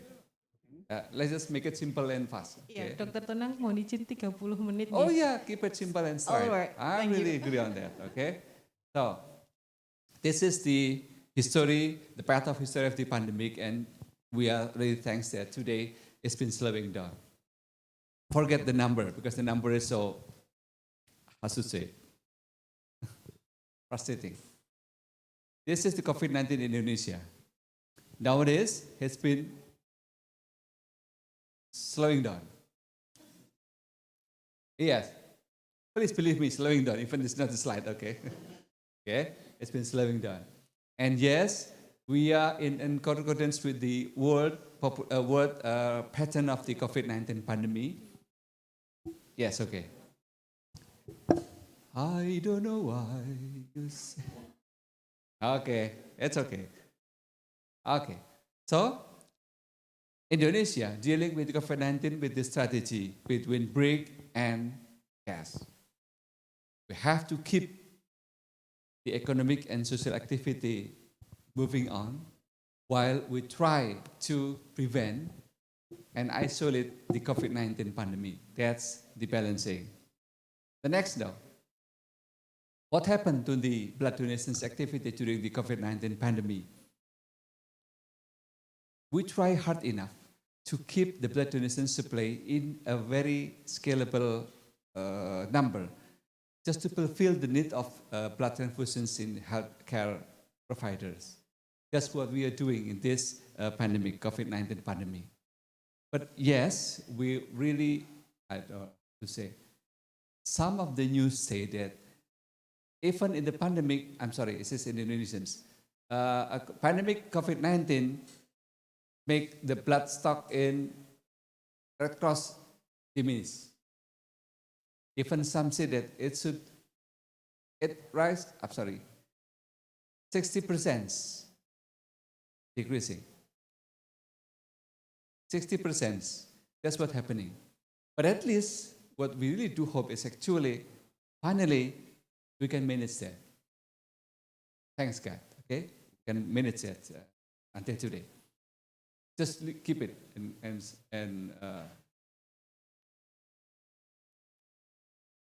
Iku kabelin apa tanganin jenengan Mas? Oke. Nah, okay. That's what happening. The next point is actually just I want to share to you is the knowledge about new modalities that during the COVID-19 pandemic increasingly popular.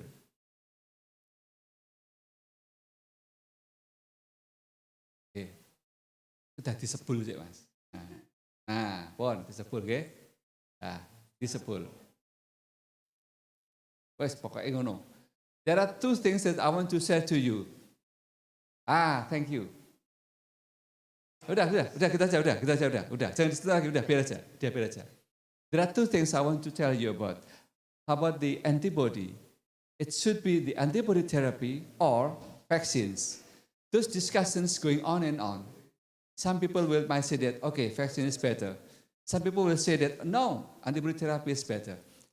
We do not have to choose between both of them. What we have to do is just try to understand it more and more elucidely so that finally we can decide which one is preferred for us. It's not about which one is better, but which one is preferred. Okay? There are a long story about this plasma therapy. It started even maybe years ago. Before this COVID-19 pandemic, maybe just small number of people understand and know about this kind of therapy. Even you might have not heard about this kind of therapy just before COVID-19 pandemic. But by having this COVID-19 pandemic, that finally many people will say, yes, I want to be a donor for plasma convalescent plasma therapy. That's what's happening. So, and this is what's happening. The slide is going on and on and on and up and up. Okay, that's okay. So, there are two things actually. We can do this in a prophylactic mode or even in the treatment mode. During this COVID-19 pandemic, some people will always say that the best choice is convalescent plasma therapy. That's what people say. Of course, it's just about the heroic and dynamic situations of pandemic that people conclude something without even knowing detail about the thing. Okay? But at least what we can, that's convalescent plasma therapy. Try to provide plasma containing antibody to the people having infected with COVID-19. Hopefully that this antibody will help the patients to clean his body from the virus of COVID-19. That's the main reasons for convalescent plasma therapy. The other choice is about the plasmapheresis. In opposite to the convalescent plasma therapy, the plasmapheresis focus on how to clean the plasma of the patients to get rid of COVID-19 virus.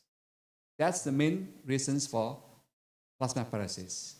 Those two things is some things not so popular before COVID-19 pandemic. Just a small number of people having known about this. Okay? But during this COVID-19 pandemic, those two things become very popular. And as a consequence, Solo Red Cross, being one of the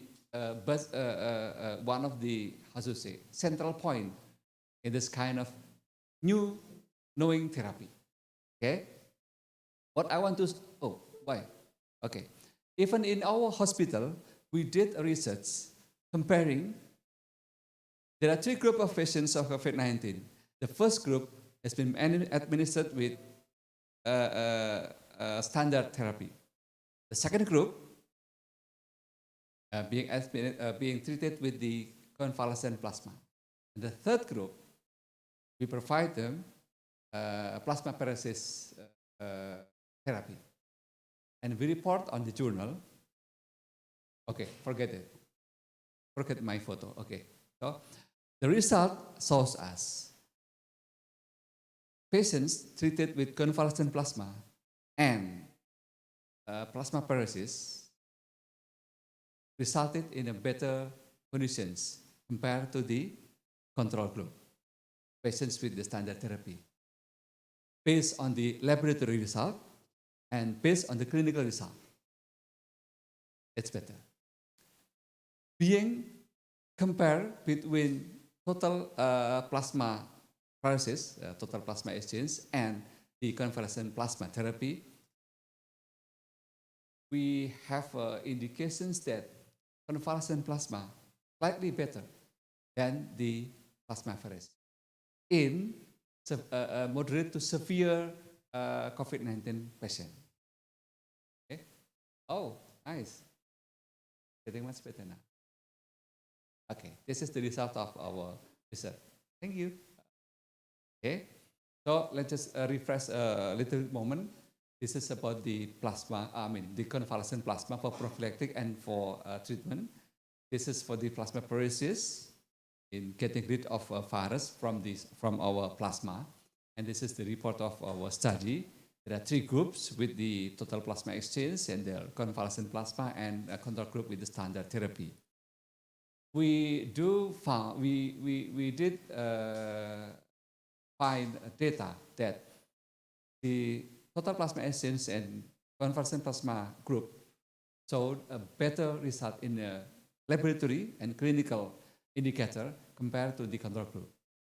And between those two, plasma pheresis and this convalescent plasma, the convalescent plasma treatment result in slightly better than the plasma pheresis.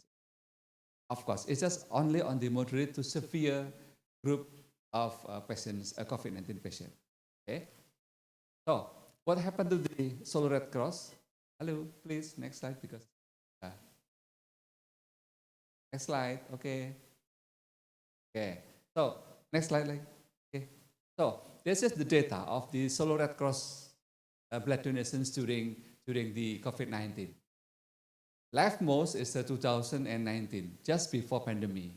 Second would be 2020, 2021, and 2022. First, on 2019, it's a little bit usual that we have a dynamic of blood donations, mostly on the fasting season in Ramadan. It's a little bit diminished. But roughly in 2019, we have a very good data of supplying blood donations to the blood transfusions demand from the hospital. 2020, to some point, there is a decrease on the May. Why? I'm sorry. On 2020, still almost the same with the 2019, but little bit lower the number of blood donations. Because in those time, we implemented a very tight health and social measure in terms of preventing COVID-19, of course. So the number of blood donations in 2020 a little bit low compared to 2019.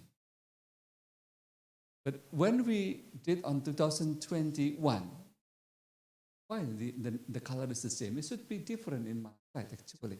But the color is all red. Sorry for this, I don't know why. 2021, the data very high on July and August. You know why? Because those times the peak seasons of this COVID-19 pandemic in Indonesia. Very high number of cases, very high number of deaths. July, August, September 2021. A little bit lower again to the end of this 2021. And on 2022, I don't know why. The number, the rightmost, the black one, it's still high on the May, but again, slowing down to the end. But still much higher than the previous year.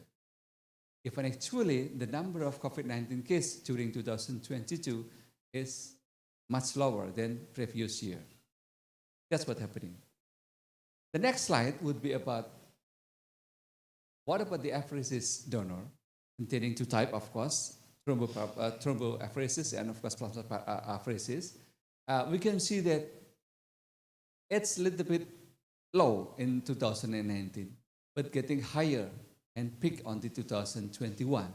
As a peak season, I don't know, it's not okay to say peak season. it's a highest number of people with COVID-19 during the mid of 2021.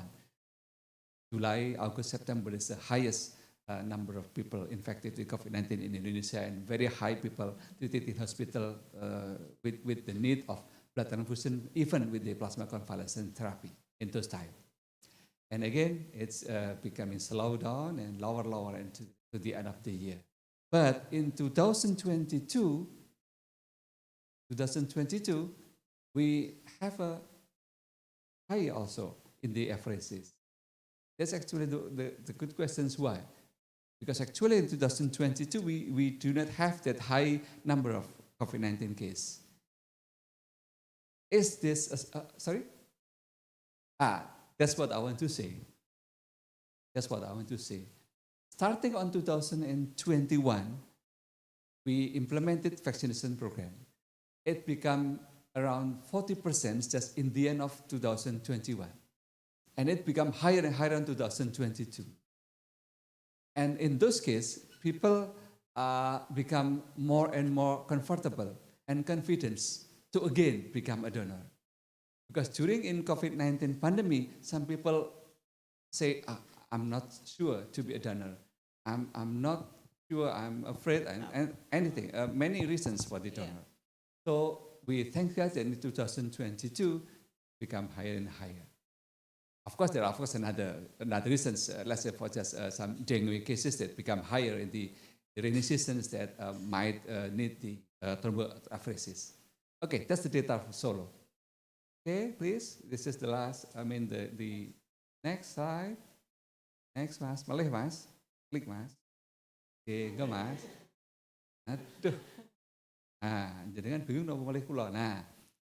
So another data come from Banyumas, Solo Red Cross. Langsung aja Mas, berikutnya Mas. Next slide, Mas. Ayo Mas. 10 menit lagi. So this is the Banyumas, the west part of Central Java. They said also actually the number of the blood donations very much higher on 2020 compared to 2019. Almost the same in Solo. If we go to the next slide, dapat Mas langsung slide berikutnya. This is the next slide.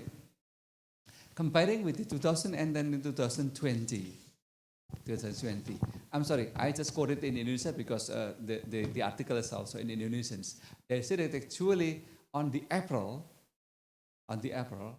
there are a decrease of the 7.59% of the donations. But on the May, there are increase of 39% during 2020. It's almost the same similar pattern with the Solo Red Cross until in the end of the 2020. Unfortunately, I do not have data on Banyumas on the 2021 and 2022. But at least until 2020, we have a similar patterns with the Solo and the Banyumas Red Cross. Okay, so if we might say to conclude in short, how this Solo Red Cross and COVID-19 on 2019 pre-pandemic, Solo Red Cross runs blood donation mostly on green status. Green status means that the stock of the Solo Red Cross is enough, sufficient for the demand from the hospital. 2020 is the beginning of the pandemic. There's a significant dropping of the stock in the beginning of the pandemic because some people might not get enough time to mobile. Very tight, high health and social measure implemented this time. 2021, it's the peak of pandemic in Indonesia, and consequently very high demand, including convalescent plasma, with still limited room for donor mobility, as tight health measures still implemented in this time.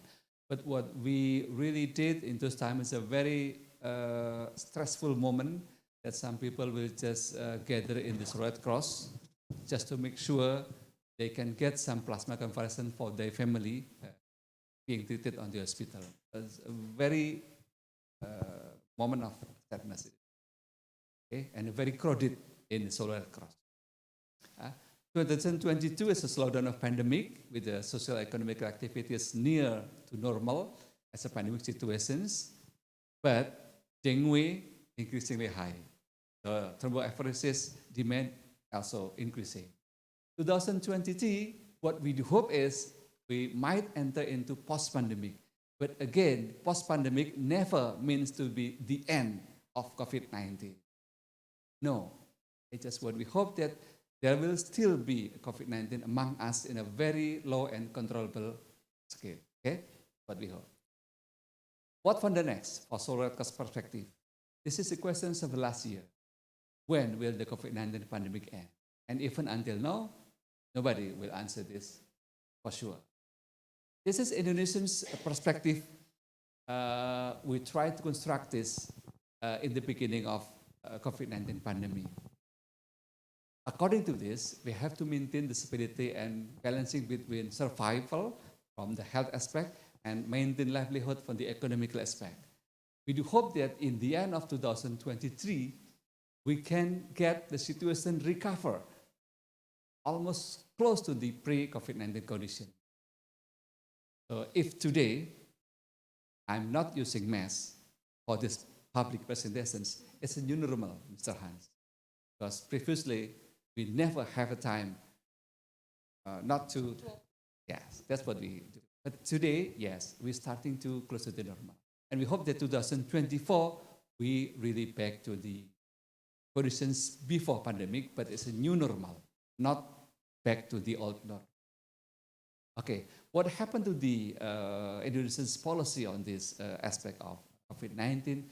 Yes, on 2023, we move and shift to the health monitor independently. Testing, screening is done by yourself. I mean, the government will decrease and loosens the regulations for this COVID-19. But we will, and we have been doing now actually. I mean, until now, yes, we are doing this kind of loosening.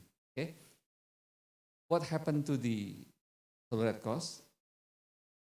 We learned that we have to prepare technology advance, provide for new options, pandemic preparedness. That's what we learned from COVID-19. And so Red Cross, of course, is not a university or a biological and molecular laboratory, but at least we have to pay attention on this and prepare for the next possible pandemic. We never hope, but for the next possible. Okay, learning from the past for the future, what we have learned is that blood supply shortage during COVID-19, blood donation risk of infections that becoming a very sensitive issue in this time, worries and doubtness of donor, workload upon health and social measure implementations.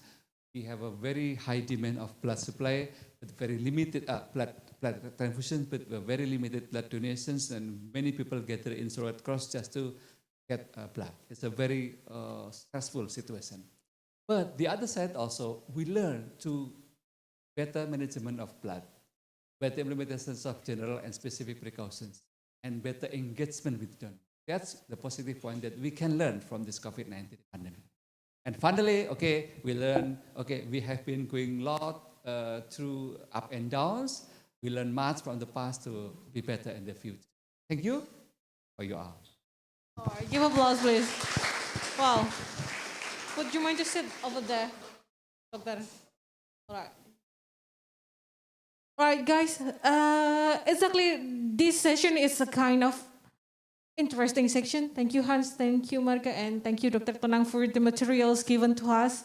And exactly, there are 3 questions actually that we have now from the online session, and I would like to mention one by one first, please. Okay. This is actually the questions for Hans and Marga. The first one is, the question comes from Vivi, from RSPAL. It means that the hospital from Angkatan Laut, Surabaya. What are the biggest factor influencing blood group changes in the patient? That's the first question. The second one, how we calculate the CCI formula when it's for neonatal or child, and how we decide whether it's refractionist or not for the neonatal or child. Yeah, and it is the same with the adult. That's the questions. Yeah. The question of the change of the blood type. The first one, what is the biggest factor influencing the blood group changes? It is done. No. Oh. Okay. So what you can see is, of course, your blood type can change when you have a stem cell transplant. Then your blood type will change. Oh. And what you do see is that in some leukemias you have less expression, and that you can't find them in the laboratory when you don't know this, that you don't understand why there is a change in blood type. But your blood type is never changing in a standard way. And to have another point, there are bacterial infections into your intestines that give you an NTB, but it's a mimic NTB. So, well, it's not there, yeah? And sometimes you also see the B antigen, and that's from another bacteria. So you must be aware that when there's a blood group changing, normally you have to say it's another patient. Or you must see what the patient is suffering of. Misidentification. Exactly, there is no chance for the changes of the blood itself. Yeah, all right. Okay, thank you. And the second question was on the CCI. The CCI normally in adults is how tall and what is in fact the total blood volume of a patient compared to the body surface area is taken in away. And so a tall patient with 2 square meters of body surface area is having another blood volume and another volume as a person of 1.5. So when you give 300 to me, or you give 300 to one of these ladies, you have a different effect. So you should take care of that. So the CCI was in my the formula of this is in fact the post count minus the pre count, and then compared to the total body square surface area. So you multiply that and then divide it by the number of platelets which are given. And this should be for after 1 hour above, when I remember well, 7.5, and after 24 hours above 2.5. And that's in pediatric patients exactly the same, but you don't give a complete unit to pediatric patients. You give with a concentration of 1 platelets, which is meaning in 10 mil of platelets are also 10 platelets, in fact 10 billion platelets. So, and that's 10 to 15 mils per kilogram. And then you have the same effect as a complete unit in adult. Is it the same with the adult? No different between adults and the pediatric patient. All right. But you give 10 to 15 mils per kilo. Yeah, tergantung ya, 15 per 15 kilo. Yeah. All right, thank you very much. And the last questions from Theo Hermawan, RS Permata Cibubur. As we know that ABO and RH blood group system are very important in blood transfusion. In Indonesia, platelet concentrate products still have a small amount of plasma with them. And in the term of RH, are there any implication for the transfusion of the different RH system platelet concentrates? It means that if we use the different RH system platelet concentrates, Yeah. Is there an implication of that? So the D factor RHD not present on the platelet, but is present on the red cells. What we do know is that when you take platelets from whole blood, so in the PRP method, what you're using here, you will have some red cells in it. Also with AFRI, there are still some red cells in it. But what you do know also is that these numbers are very, very small. And yes, it is advised when when you have a female in the childbearing age that you should preferably transfuse rhesus D, RHD compatible platelets also.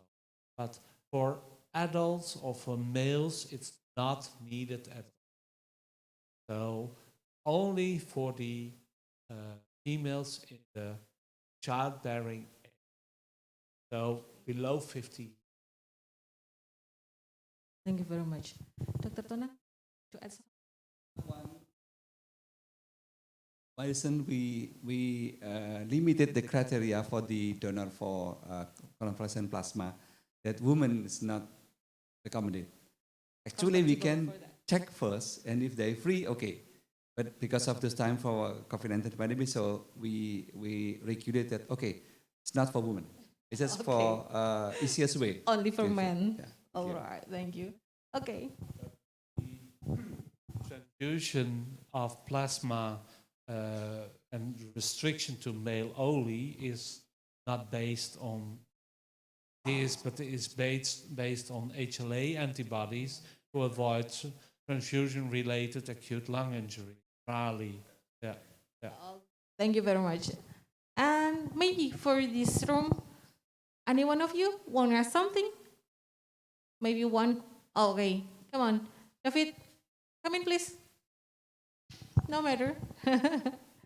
Exactly, David comes from the third grade, the third year of blood bank technology program. Come in, please.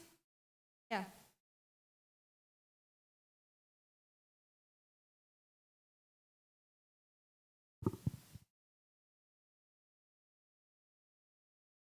There is a case where a mother gives birth to a negative rhesus baby, but both parents have a positive rhesus.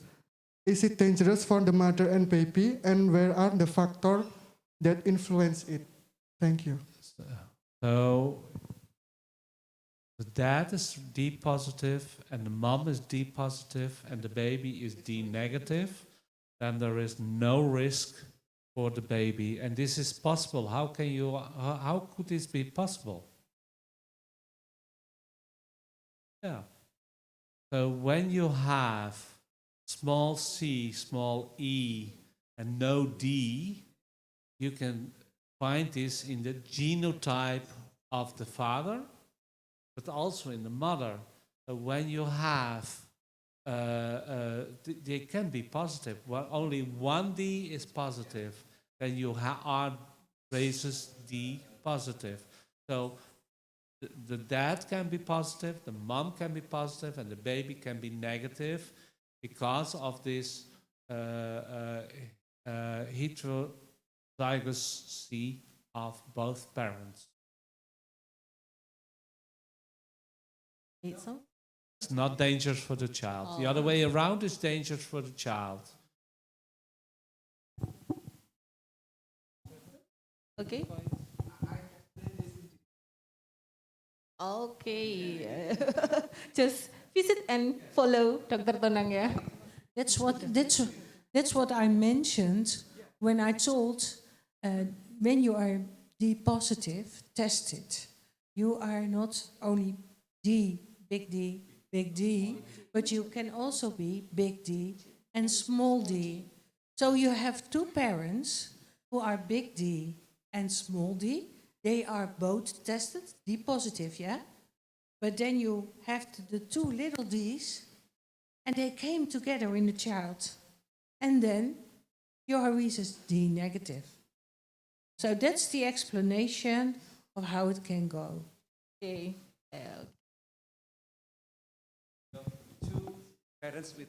Two parents with the phenotypically D positive to have negative D for the child. a daughter or son with the negative D.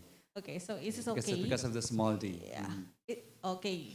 Yeah, and I explained that very detailed in my Facebook because many questions similar to your questions. I explained to them. There are also more rare case in my Facebook also. No, I'm not clearly remember, but there are. I wrote some questions with the very rare case in my Facebook. All right. I'll show you. Would you mind to mention your? My name. Okay, Dr. Tonang, yeah. All right. It could also be if there is somebody AB and he's with somebody who's O, that's the baby is also O. And that's because it's a very rare combination, but it's really true. Normally, your A and your B you get from your mother and your father. But sometimes there's a really rare, I already explained there are many, many blood groups, but then the AB is just on one gene and the other one is O. So then you get a baby that's O. So don't tell everybody when it's not the good combination you think about, that's not the baby of those parents, yeah? Okay. Yeah.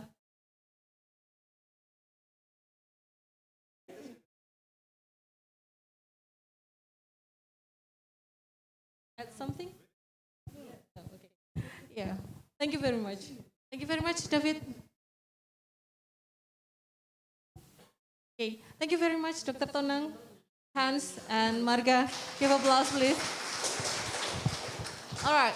Before I send it back to the Master of Ceremony, I would like to conclude that today's seminar is a kind of useful materials that you can take for your knowledge, guys. So, yeah, get it, note it, and practice it. Yeah. And then the transfusion checks are needed to ensure compatibility between donor and patient blood. Pre-transfusion tests include, and then the first one, examiner of the blood donor of the donor and patient. The second, screening examination of donors and patient. The third, cross-matching examination. And the fourth, examination of erythrocyte antigen is necessary, especially in female patient of childbearing age in multi-transfused patient for ABO rhesus K. And the next conclusion is examination of platelet antigen is necessary because there are still antibodies in the patient which cause platelet refraction to occur. And the third one and the last, apheresis donors are preferably taken from the family donors. And this is only for a man, not for, yeah, actually. What I'm saying is that apheresis donor can be everybody, but if you have a refractory situation, then to avoid more complications in the patient, then you should take family member. Okay, to reduce and do the cross match. Yeah, for the cross match. Thank you very much. Thank you very much. Okay. Yeah, I want to mention something. We had in the Netherlands we have a very interesting book about immunohematology, and that was in English, but MRK translated it in Bahasa Indonesia. So it will be on the market in 2 months, and maybe it's interesting for your students also to look at that book. Yeah. For you maybe also. Yeah. Thank you. Thank you. And we will check it 2 months next. All right, guys.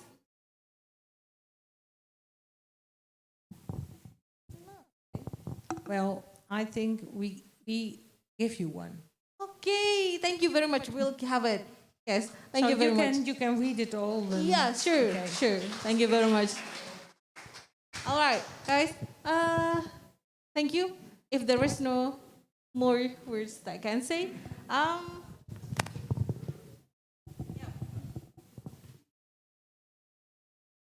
Thank you very much for the speakers for the informative and interesting presentation materials today.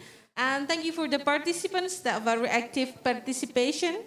Finally, let's give applause, big applause for the speakers and for you all. Yeah. All right. I'm Rizky, yeah. Say sorry for all mistake during a quite this session. And the time is bringing back to Miss Tias. Thank you. Thank you very much.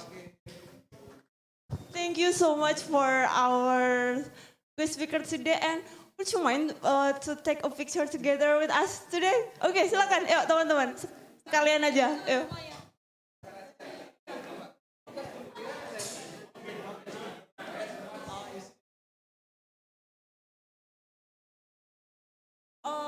Kayaknya lebih backgroundnya bagus.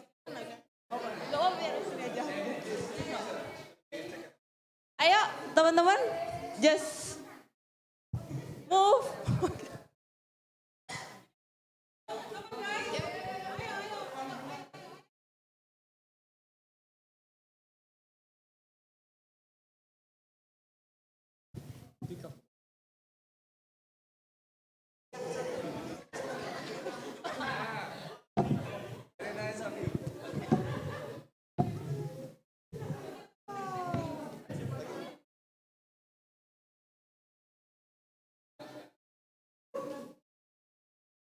Yuk, segera menyesuaikan.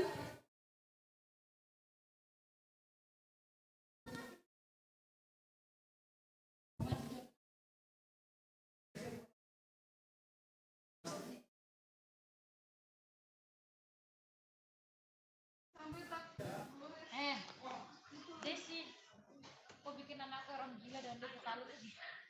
Karena kok tarik toh Desi. Halo. Kakak punya jarum, kan bisa tarik.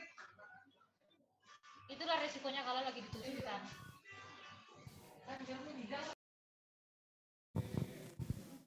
Okay, thank you so much.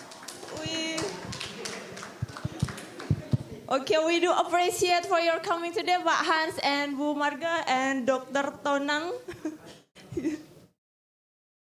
Thank you so much for today. We do really appreciate.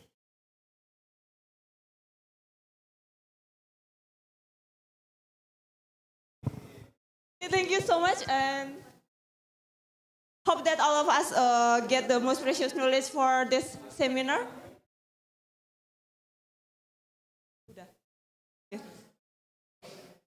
Oke, terima kasih untuk teman-teman yang sudah datang pagi ini, baik yang offline maupun online. Where is the camera? Halo? Terima kasih untuk teman-teman yang datang, baik online maupun offline. Semoga acara ini bisa, semoga kita semua mendapatkan knowledge yang lebih baik lagi, lebih banyak lagi dari semua narasumber-narasumber yang ada pagi ini. Terima kasih, selamat. See you on another agenda, maybe? Or we just play to Netherlands? Okay, thank you so much. See you. Assalamualaikum warahmatullahi wabarakatuh.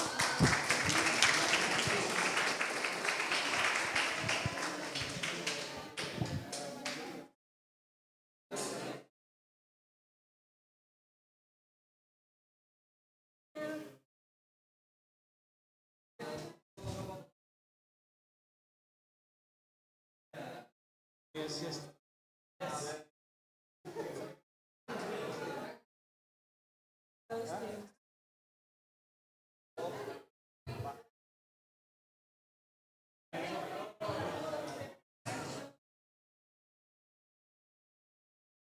Recording